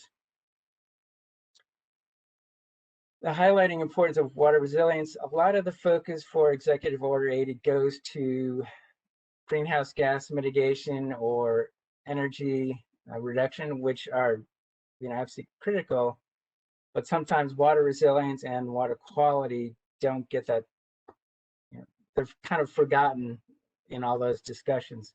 So I think it's important to keep that water resilience in the discussion.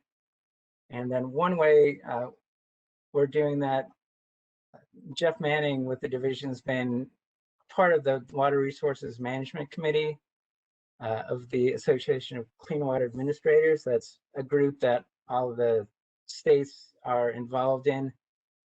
He's going to chair that this year, and that's important because then we can start to understand what other states are doing and what kind of problems they're starting to see with water quality and how they're tackling those issues. And so Sushma Mazemore is the DQ lead for Executive Order 80.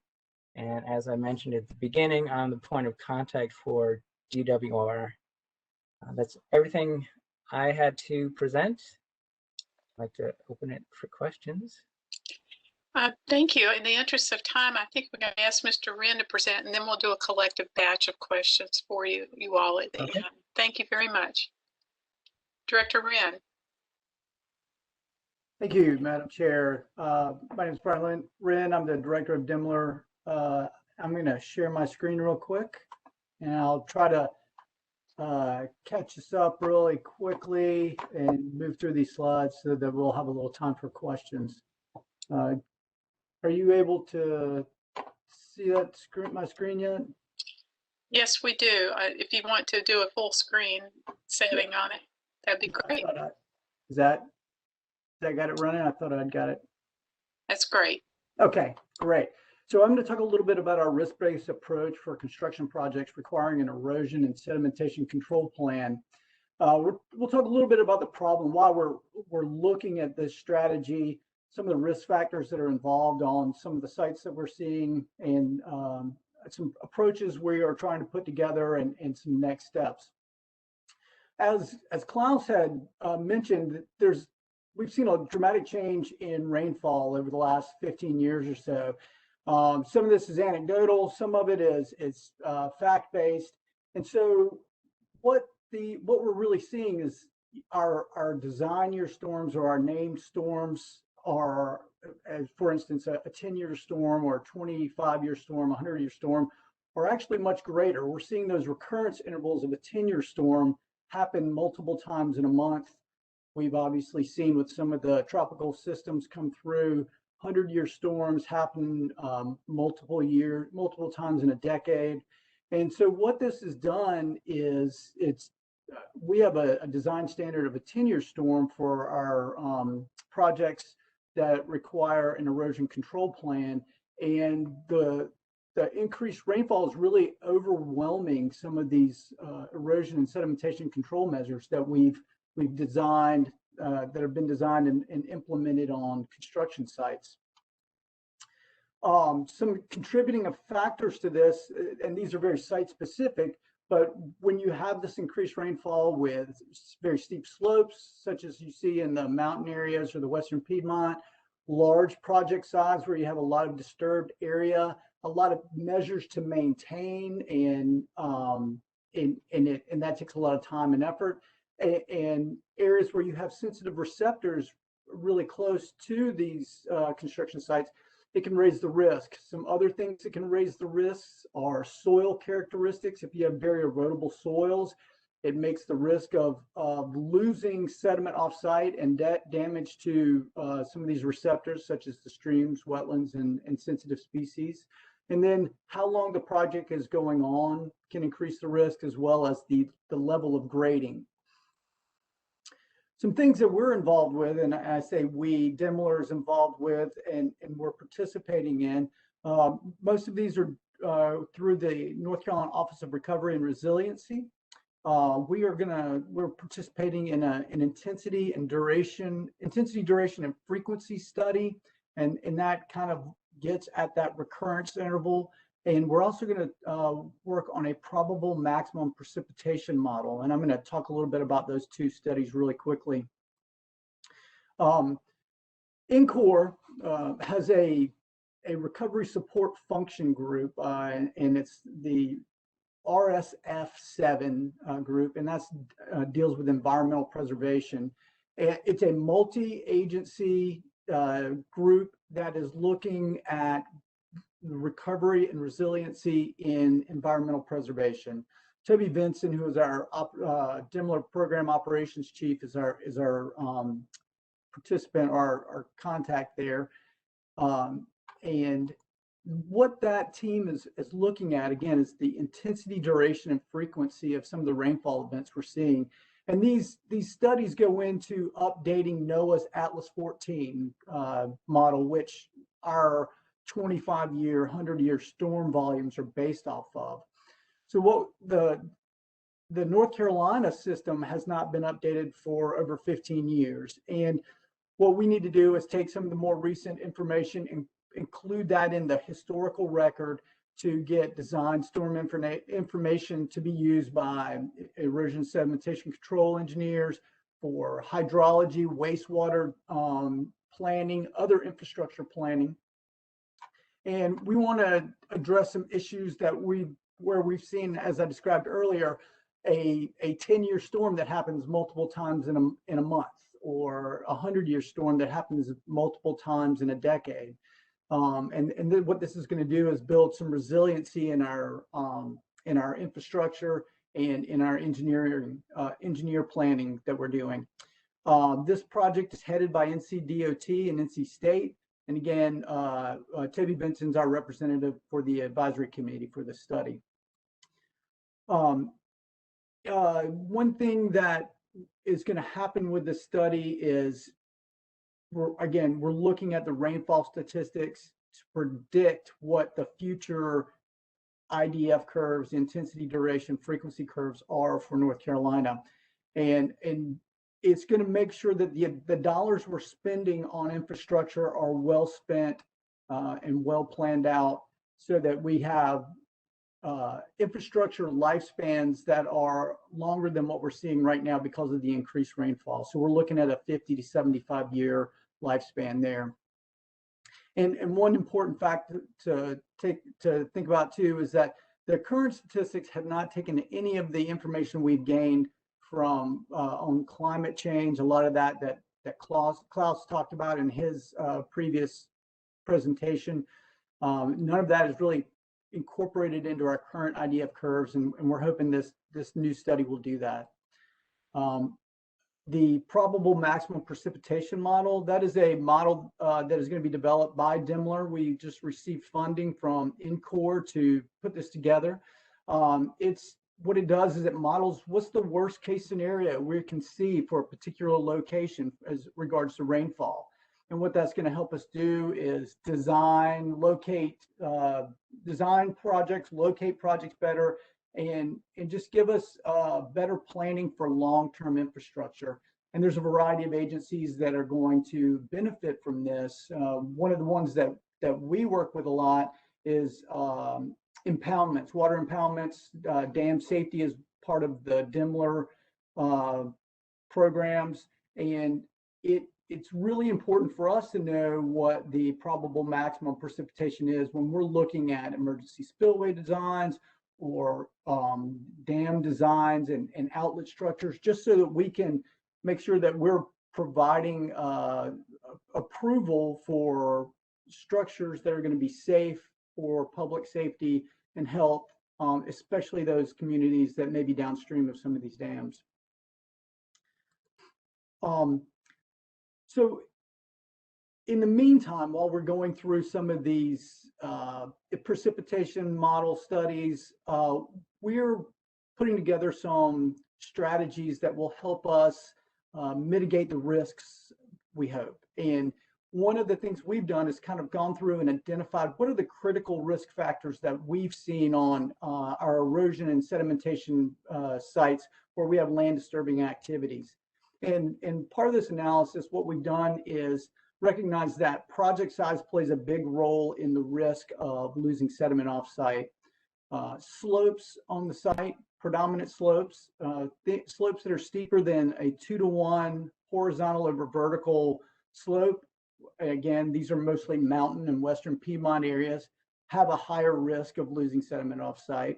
And then there is a higher risk of environmental damage when we lose sediment off-site in areas where there's sensitive receptors.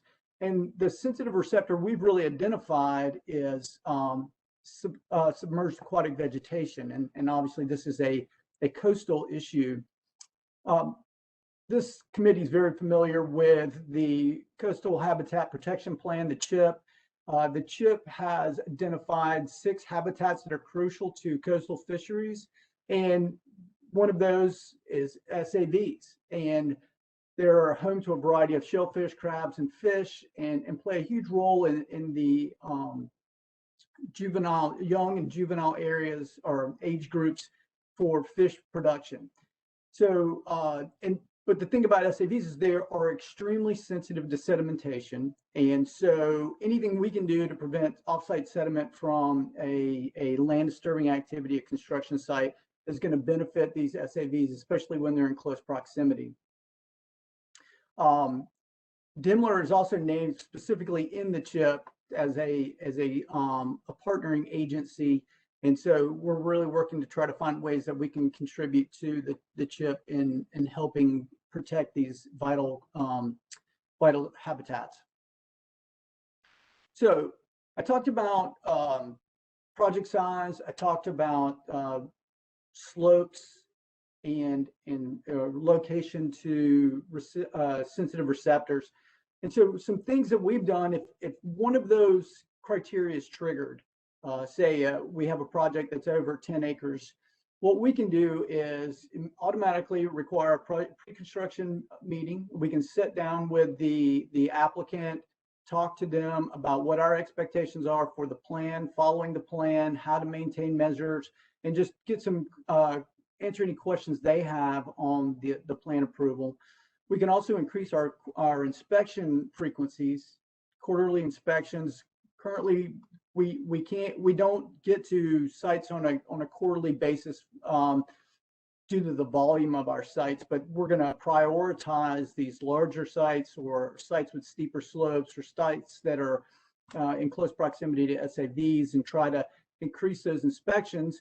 It helps us identify problems early, and it builds a better relationship. We're out there all the time, and there's more accountability for the folks who are maintaining and implementing these measures. And then finally, if we have a site that maybe is a large site in the mountains that has steep slopes, that's really going to kick in some extra design standards that we're trying to encourage people to use. We have a design manual, an erosion and sedimentation control design manual that we update regularly. What we do is try to identify best practices in there that an applicant or a plan designer can use to mitigate the risks and really protect against sediment loss on some of these sites that may have higher risk factors. There's a factor of safety that we can talk about incorporating into the design of the measures. And then there's also a opportunity here to have some increased design standards. And our rules are very clear on what the design standards are right now. But we're working with our Sedimentation Control Commission to think about some different ways to enhance those designs when we have these high risk sites applying for an erosion control plan. So our next steps, we're going to continue coordination and participation on these various rainfall studies. We're going to refine our inspection priorities, again, trying to get out to some of these higher risk sites more frequently. We're going to include pre-construction meeting requirements in our plan approvals for these higher risk sites. And then I think a key piece is really educating plan designers and our plan reviewers and delegated local programs on what are some best practices that we can help prevent sediment loss from. And then there's a potential here for development of some temporary rules that may provide an enhanced design standard for us to use in these high risk situations as well. That's all I have this afternoon. I'm happy to answer any questions at this time. Thank you, Director Wren. We are short on time. We'll take one or two questions. Before we do that, let me say that I was headed with requesting these positions is to be able to systematically screen or review the water quality regulations that this committee is responsible for, to determine if there are any changes, any improvements to the modification to the regulations that can help facilitate timely implementation of Executive Order 80. Where you've heard Director Wren's presentation, that falls partially under the authority of the Sedimentation Control Commission, and I'm the ex officio member on that for the EMC. And we've gotten great feedback on that.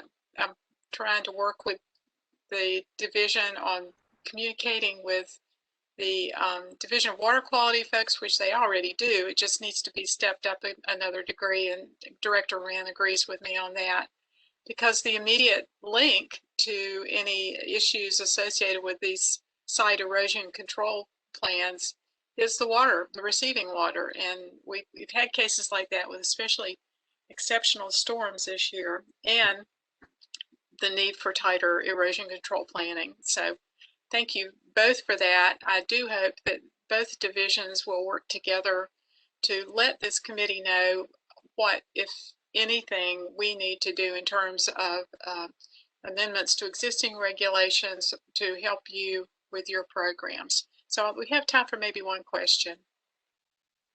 Any members? Chair Deerhake, I don't have any questions. I just want to commend both Klaus and Brian for really informative presentations. And you make a very good point, which is that that climate is not just about the fact that it gets hotter, which it does, and but the water quality impacts on changing climate are something we have to start taking into account now. And so thank you very much for the informative presentations. Thank you. Well, thank you, gentlemen, for those presentations. Stay tuned, and please feel free to stay in touch with us about any needs that you think might be necessary from this committee. So we'll move to our second agenda item for information now, and that is from Ms. Julie Henshaw, who is with the Non-Point Source programs in the North Carolina Department of Agriculture and Consumer Services. She is here to give us a general information item on voluntary programs for agriculture best management practices adoption across the state, their successes, and how voluntary programs can complement regulatory programs. She has worked with Vice Chair Harris before she retired and later joined the EMC. And I've heard great praise for Ms. Henshaw and look forward to hearing this presentation. We do have a time limit, of course. I'm sorry for the rush, but maybe this will begin a good discussion for future interests. Thank you. Good afternoon, Chair Hake and members of the committee. My name is Julie Henshaw, and I work with the North Carolina Department of Agriculture and Consumer Services Division of Soil and Water Conservation. I'm going to turn off my camera because I have experienced bandwidth problems in the past. So I'm not trying to be rude. I'm still here and we'll be talking, but I'm going to share my screen and stop my video.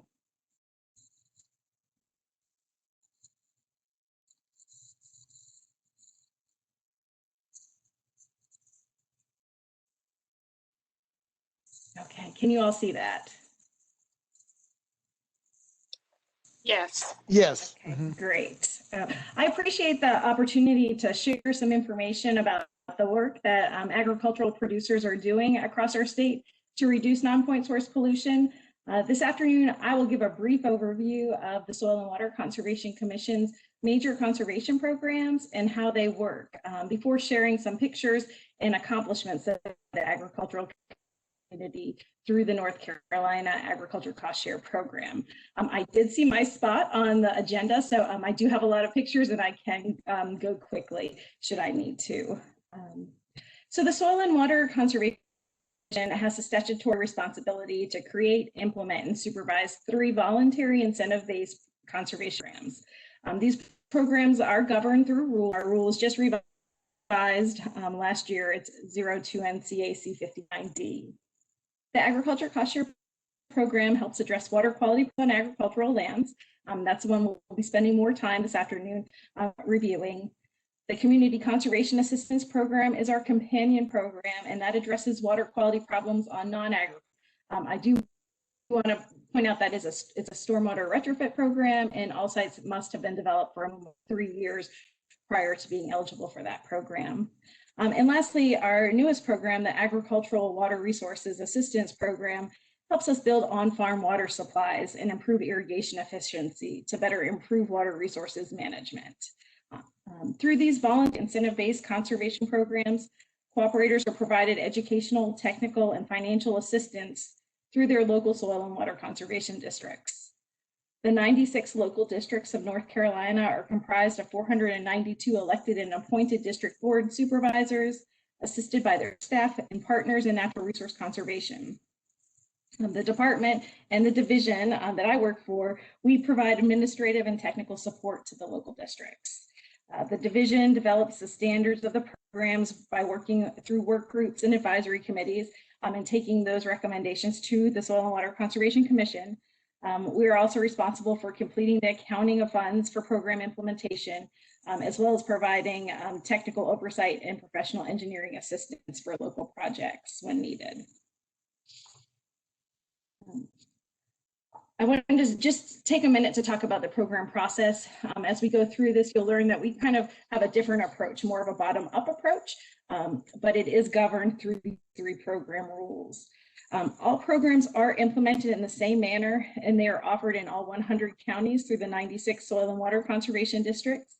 So each spring, the Soil and Water Conservation Commission solicits requests for program funding. They're opening that process right now.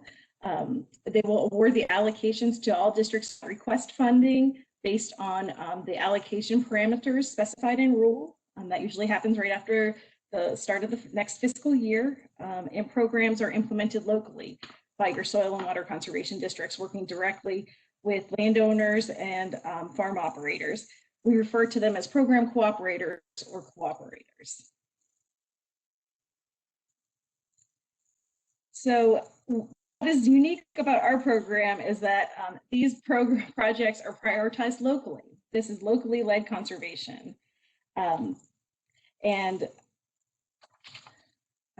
So the commission allocates funds to the districts. Local district boards of supervisors set priorities at that local level to address their natural resource concerns. And then those boards are the ones who make the decisions. They adopt their priorities. They have a written priority system, and they are the ones who evaluate and approve the applications as they come in throughout the course of the year for different conservation practices. They compare those to their priorities, and they determine what receives funding. And this is why district programs look very different across the state, based on the diversity of the state, the different types of agricultural operations, and the different identified local resource concerns. Project implementation will look different, particularly if you look at the priorities in a mountain county compared to those in the coastal plain. This locally led conservation allows us to be flexible and get conservation on the ground that is most pertinent when it's needed. I think it's important to highlight that we don't implement these programs alone. We are our districts and the division and department are part of a greater conservation partnership. Those include technical and professional employees at the local level, as well as the U.S. Department of Agriculture's Natural Resource Service, as well as our colleagues at the North Carolina State University and the Cooperative Extension Service. We also work with local resource conservation groups as well. Through these partnerships, districts provide the framework for contracting with participants and ensuring that work is performed according to established standards and specifications. This map just shows the scale of the programs and practices that are implemented across the state. So this is just last fiscal year, the practices that were contracted across the state. The different colors match our different conservation programs. The most dots are definitely associated with our agriculture cost share program, which is our oldest and best funded program. I do want to point out that cooperators have up to 3 years to install contractors, and that allows time for budgeting for weather and design and any construction delays that may happen. You can see applications are accepted in every county across the state for every program, and a lot of work gets contracted annually. So now I want to segue into focusing on the agriculture cost share program. This is a voluntary cost share based program. We offer financial and technical assistance for the installation of best management practices to address non-point source pollution. We were able to do this by providing 75% of the average costs generally for the installation of these conservation practices. This program, as I mentioned, is our oldest. It was authorized by the General Assembly in 1983 to improve water quality associated with agriculture in 3 nutrient sensitive watersheds covering 16 counties, which was the CHOAM plan, which I understand that you heard at your last meeting. So that was for this presentation, because that's where we got our start. In 1990, the program was expanded to include all 96 soil and water conservation districts and covers all 100 counties across the state, which it still does today. And now there are state approved practices in the program, and from an annual vegetative contract to a 5-year contract for trying something new, to the vast majority of our practices have a 10-year maintenance period where that practice has to be installed and maintained and operate as designed for that time frame for that investment of public resources. Programs are operated on a budget that is approved by the state legislature for each fiscal year. We do receive recurring appropriations, just over $4 million for the financial assistance or the conservation practice installation portion of this program. We do receive an additional $2.4 million to help support staff at the local level to provide that design, planning, construction oversight, certification role. As you can see, our requests definitely exceed the amount of available resources, in the ballpark of 5 times the requests compared to the recurring appropriations. So I think the takeaway from this slide is that there is still more conservation work to be done, and folks who are willing to do it, should funding become available. City corporations are used to help install conservation practices through this program. It's important to remember that program benefits equal public benefits. So the practices and through the Ag Cost Share program help ensure water quality improvements to local waters. They help improve soil health, reduce the amount of erosion from cropland, helps create local jobs, and improve sustainability and resiliency of agribusiness. So not only do we have environmental benefits, which are significant, we also have some economic benefits, which especially during this past year are increasingly important. Since through the over 35 years of program implementation, conservation practices installed through this program have helped save over 7 million oil and prevented 21 million pounds of nitrogen and 6 million pounds of phosphorus from entering our waters. The next few slides will show some of the main conservation practices that have been installed through the program across the state. We've installed over 200,000 acres of marginally or environmentally sensitive cropland and changing them from eroding cropland into grasses, trees, or wildlife habitat areas. We've worked hard to better manage waste management and mortality management from our animal operations throughout the state. We've installed over 4,200 waste management practices to ensure the proper storage of animal waste, and over 1,000 mortality management systems to minimize the water quality impacts from these operations. Another item of note is that we do help operations of all sizes. So some systems are small and some systems are large.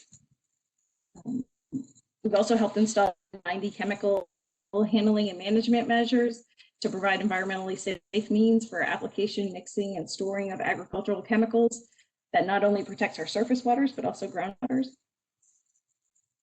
No-till and conservation tillage practices have shown great benefits for water quality, soil health, and carbon storage. Through this program, these practices have been implemented on over 669,000 acres across the state. We've also installed a number of water control structures, over 4,400, and these practices help reduce nutrient loss, as well as improve water management on operations. They once again range in size from large automated structures that control canal type drainage systems like this to those on smaller tile drains. And this is one of the handful of best management practices that are included in our annual agricultural report for nutrient sensitive water reductions. We've also helped install over 17,000 acres of forested and riparian buffers to help reduce nutrient loss on over 68,000 acres of cropland through the program. And we've fenced or excluded livestock from over 14,000 miles of streams across the state, yielding significant water quality benefits. So in conclusion, voluntary incentive-based programs fast-track conservation installation and provide water quality benefits. I think it would take a lot longer if we didn't have these types of programs to get this type of implementation. Not only is it voluntary, those producers who would like to do the work can do it. There's also that cost share incentive. And it's important to know it's not 100% rate, and we only pay after the BMP has been installed and certified to meet those design standards. So it is definitely a reimbursement-based program, and I think those two things are pretty important when you run a state program at this caliber. The cost of these practices can't be passed on to all consumers. It's important to keep our food sources reliable and safe and affordable. And our commission is continuing to encourage the prioritization, accountability, adaptability, and leveraging of other resources to help our limited dollars go further and get more water quality and quantity benefits. And then I just wanted to close with there's more for you. And I included a website link. I know this is part of the start of a conversation, but we just want to kind of cover the programs at a high level today. Thank you. Thank you very much, Ms. Henshaw. That was a valuable presentation, I think, for all of us. And Vice Chair Harris, would you like to comment first? No, I think Julie covered exactly what I was hoping she would. I know most of our days on this commission, we look at regulatory and permitting, but there are other tools in the toolbox. They may not fit everywhere, but I know we talk about these watersheds and we don't really cover what is going on to help improve water quality. So I just thought this was a good timing piece, given that the program, the Ag Cost Share program, the Chowan Basin was one of the reasons that program was started way back when. So Julie, I was a little shocked to know it's been 35 years. I'm really dating myself now, but I do appreciate her comments. Thank you. Thank you, Vice Chair Harris. Any questions from other members? Commissioner Deerhake, it's Commissioner Monist. Yes, Commissioner Monist. I don't have a question, but I just wanted to thank Julie for presenting this great work. Thank you. Great. I agree. I think Commissioners Monist, Harris, and I all have experienced good success projects where voluntary measures were implemented, adopted by agriculture, and they can go a long way in reducing nutrient and sediment loads I would ask Ms. Henshaw if she could work with the Division of Water Quality to distribute those statistics by river basin or even HUC 12 or something like that if you have the data broken down that well, so that our water quality staff, the non-point source folks, will know what the contributions are and can fold that into their accounting as they report to us on progress in their basins.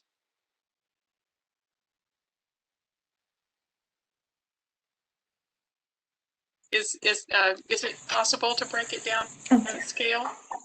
Yes, and actually one of our division employees, Joey Hester, does work with the basin planning folks closely and does provide data pulls at requested intervals. So that dialogue has already started and is included to date. Yes, so when they report to us, I think it would be useful to see.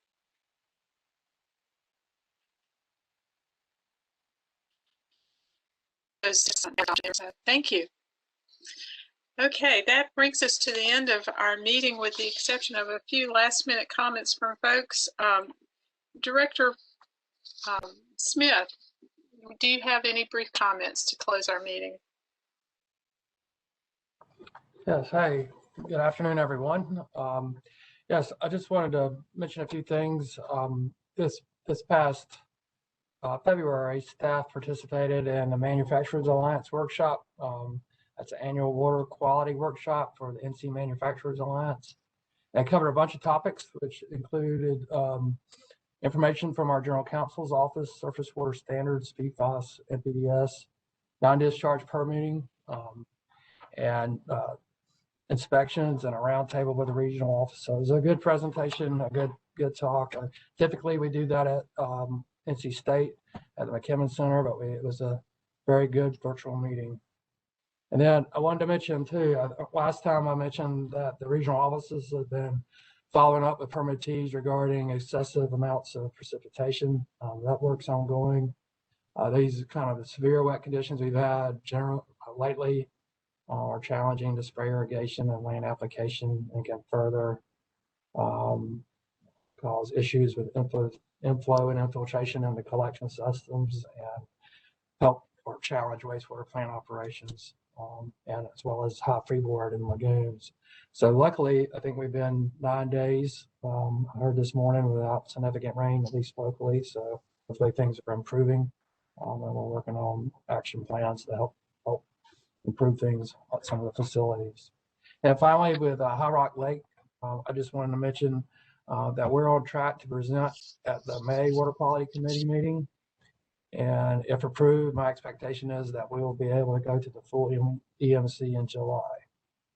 And I guess finally, I'd like to just thank all the presenters today. It was a great job by everybody. So thank you. Thank you. It's good to know that information. And yes, we're all happy to see the sunshine. Absolutely.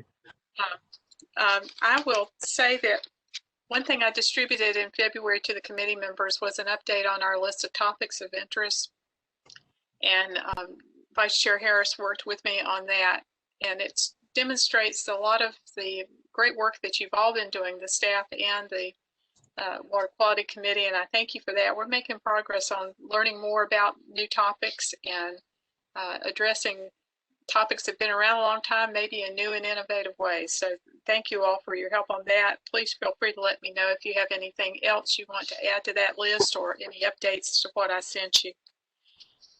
So now we'll close with remarks from our members.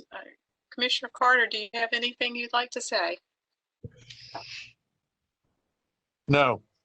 Thank you. Commissioner Davis.